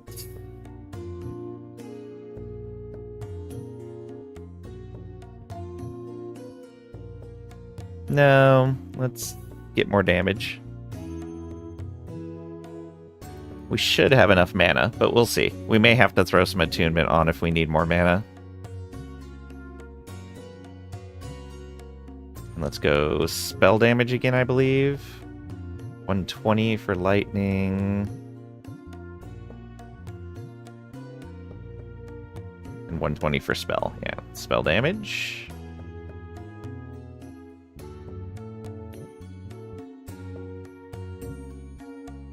that ring.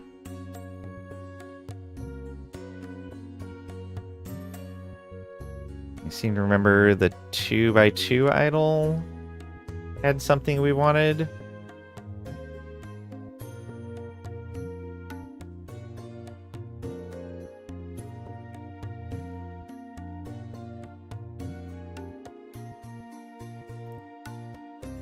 Chance to cast Lightning Blast when hit when you have Lightning Aegis. It's not bad. Damage reflected while you have Lightning Aegis. Neat. Lightning damage while you have Lightning Aegis.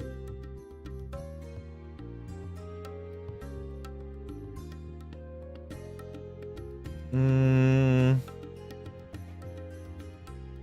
necessarily like any of these.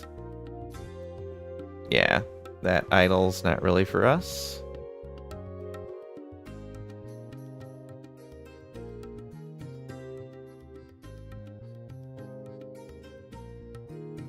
Ooh, 2% chance per intelligence for plus 22% elemental penetration with 2 rune invocation. That's interesting. If we were a rune master.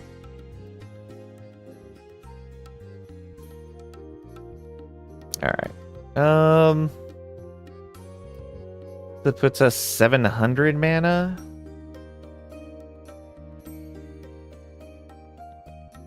Okay.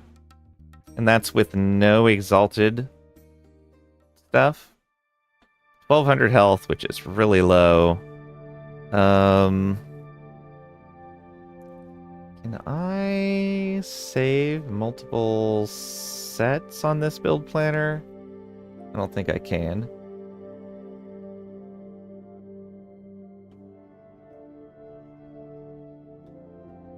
Go ahead and save that real quick.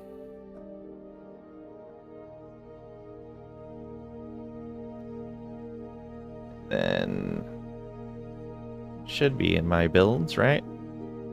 Now let's close both of those.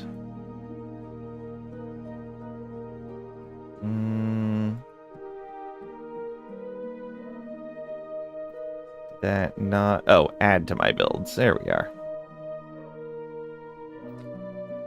So we'll call this mixed gear.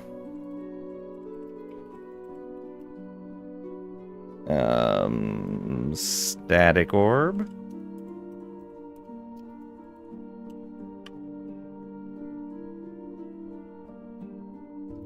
All right. And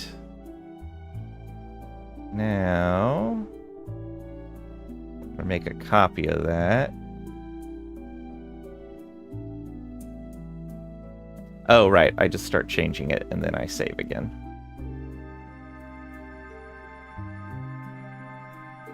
Pretty sure? Yeah, because you can't select something and copy it.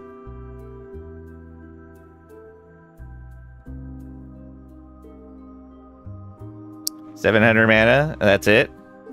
I mean, again, this is without any exalted affixes.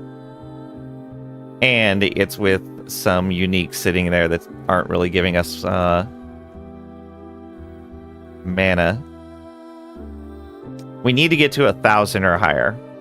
Because there is, in the passive tree now, for Sorcerer,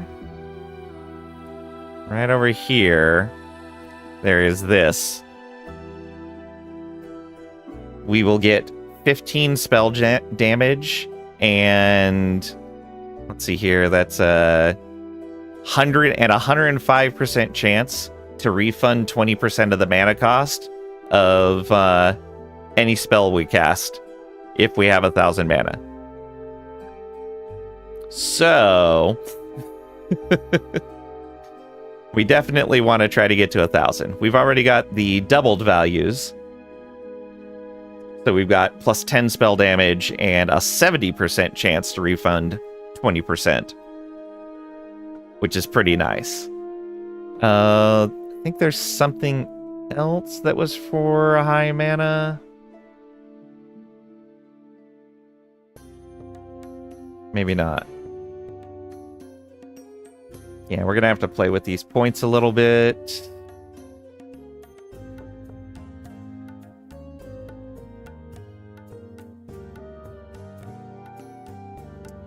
Going to time how long it takes you to get through the storyline. I mean, I'll be streaming it the whole time, so you guys will be able to see how long it takes. I'm not gonna try to race, though. This percent mana regen increase might be good with how much we're going to be taking damage to mana, but we'll see. We'll see.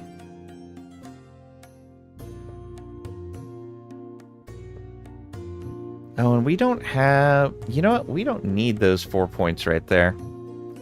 We can instead...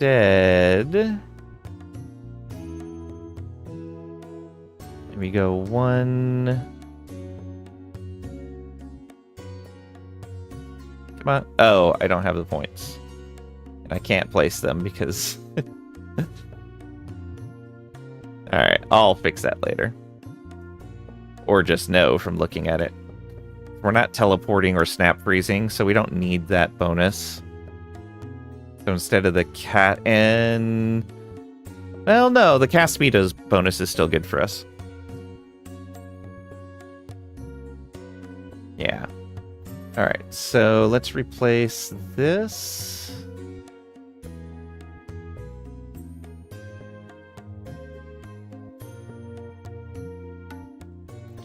Here, lodestone is a nemesis item. Cast speed, mana cost. Here we are, crystal wand. So we do that. And we get mana and mana regen.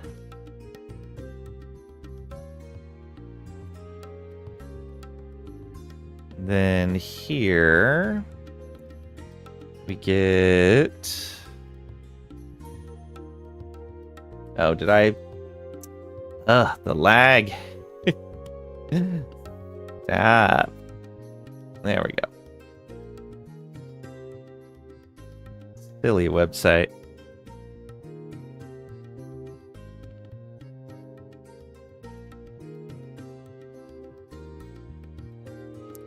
Oh, that's mana and mana spent gained as ward, but then we could also do mana and mana regen. Okay. Yeah, maybe we try that. Double up on the mana.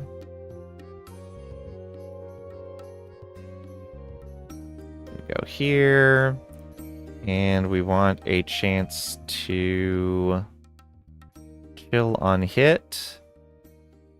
Doesn't need to be very large, though.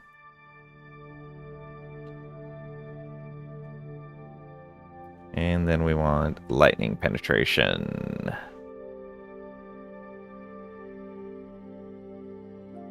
There we go. All right. Save that.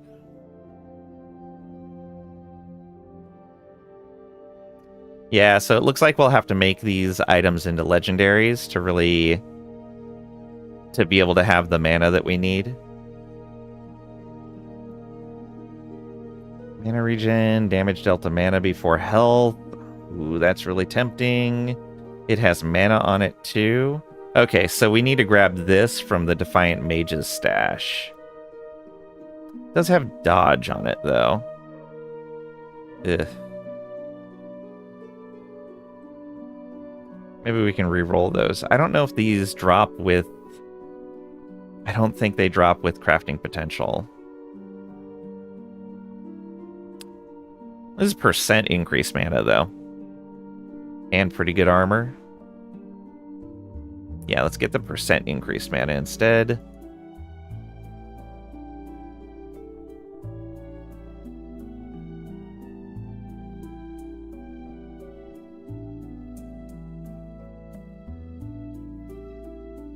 Then, what do we got?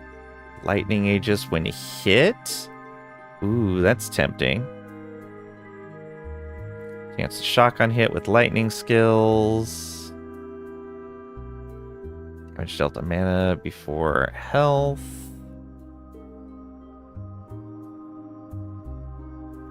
Flame Ward, freeze.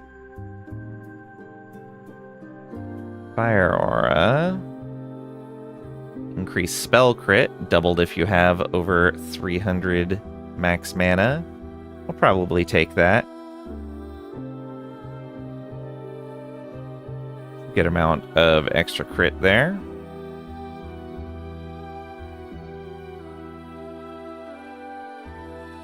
Oh, right. We need to change the item that we're using in our offhand. We want spell crit on it. Let me make sure there's not something else I want in here, though.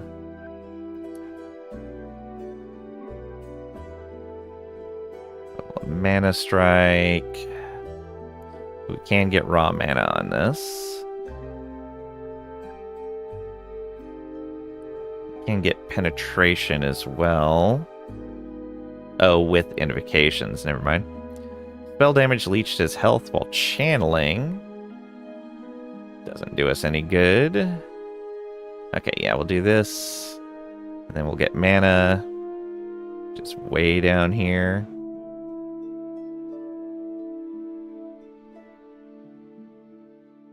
Go.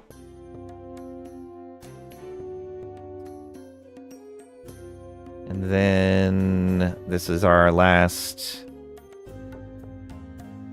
needed armor and reduced bonus damage from crits.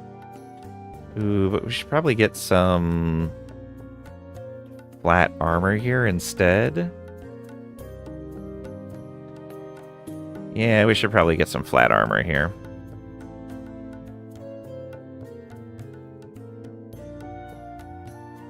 And then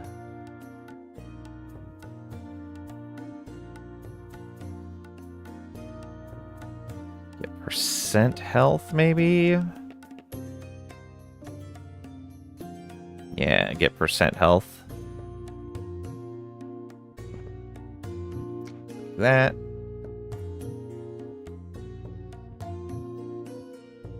So yeah, if we don't have those uniques, 1400 health, 1078 mana. There we go. 1200 armor. Not bad. Not even don't even have a blessing yet. Oh, that's drop rates. That's drop rates.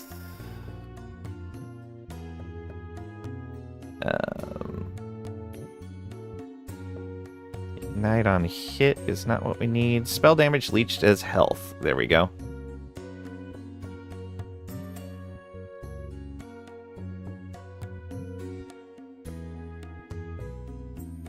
That will give us our spell leech. That's drop rates.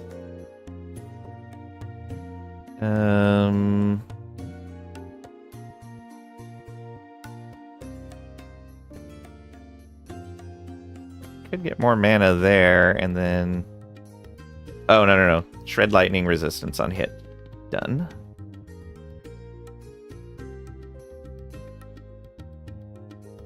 That is drops.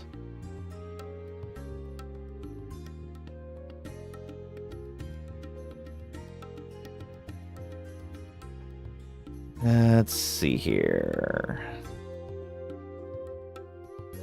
Bleed, melee damage, all resists.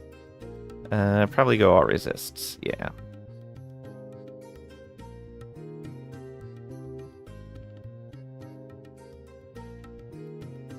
That's drops.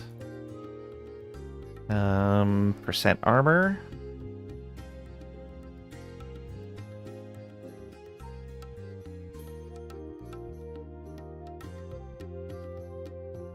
Or maybe a resistance, but probably percent armor.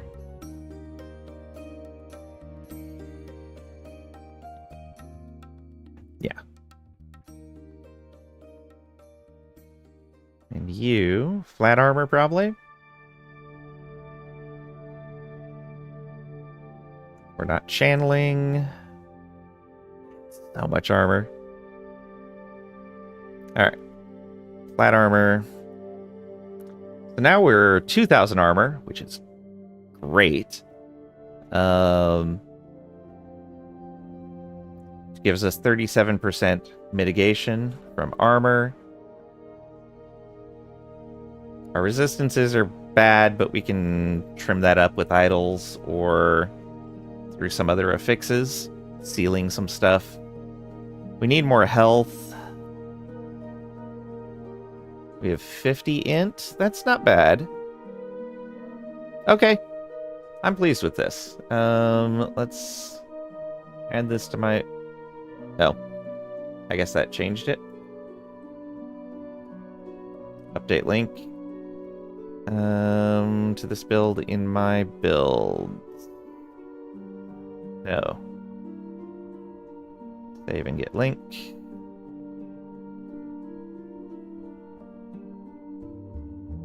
Okay, and actually, is that different than what we're on? No, put us on there. Now add to my already in your build collection. Did that get rid of? No, it didn't.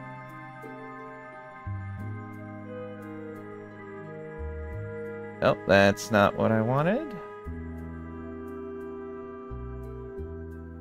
Oh, I know what I was doing there. That's fine. Back. I don't know why it didn't save that right.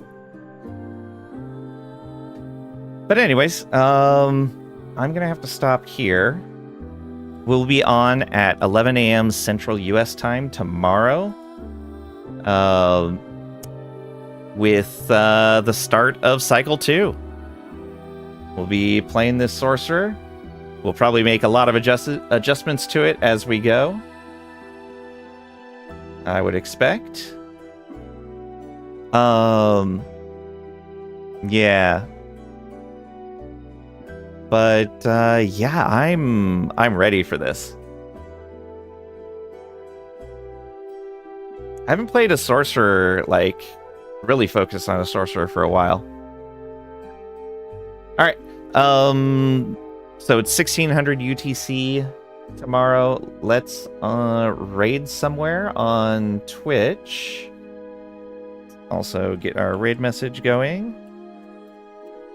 There's our raid message. Go ahead and get that copied for when we raid in on someone. Who do we want to go visit? Anyone playing this?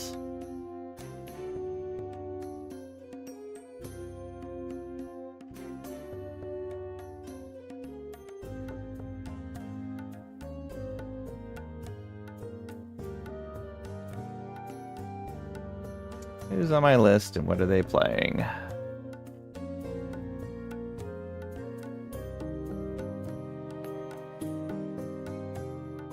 Oh, we could go see Aaron Action RPG. There we go.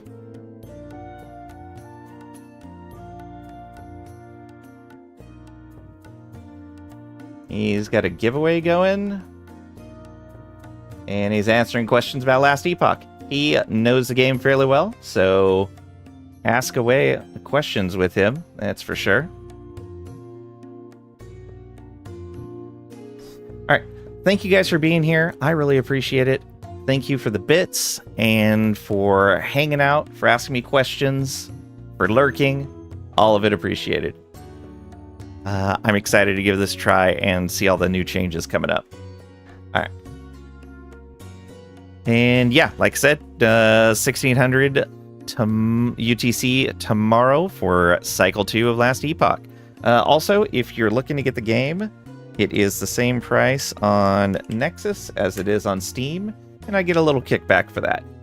So if you want to get the game or any of the stuff that you can normally buy on the Steam page, any of the supporter packs, that'll give me a little bit of extra benefit. Thank you guys again. Oh, thank you, Trisha, for being here. I appreciate it. And Cragrack, Nihilith, All right, thanks again, and I'll see you.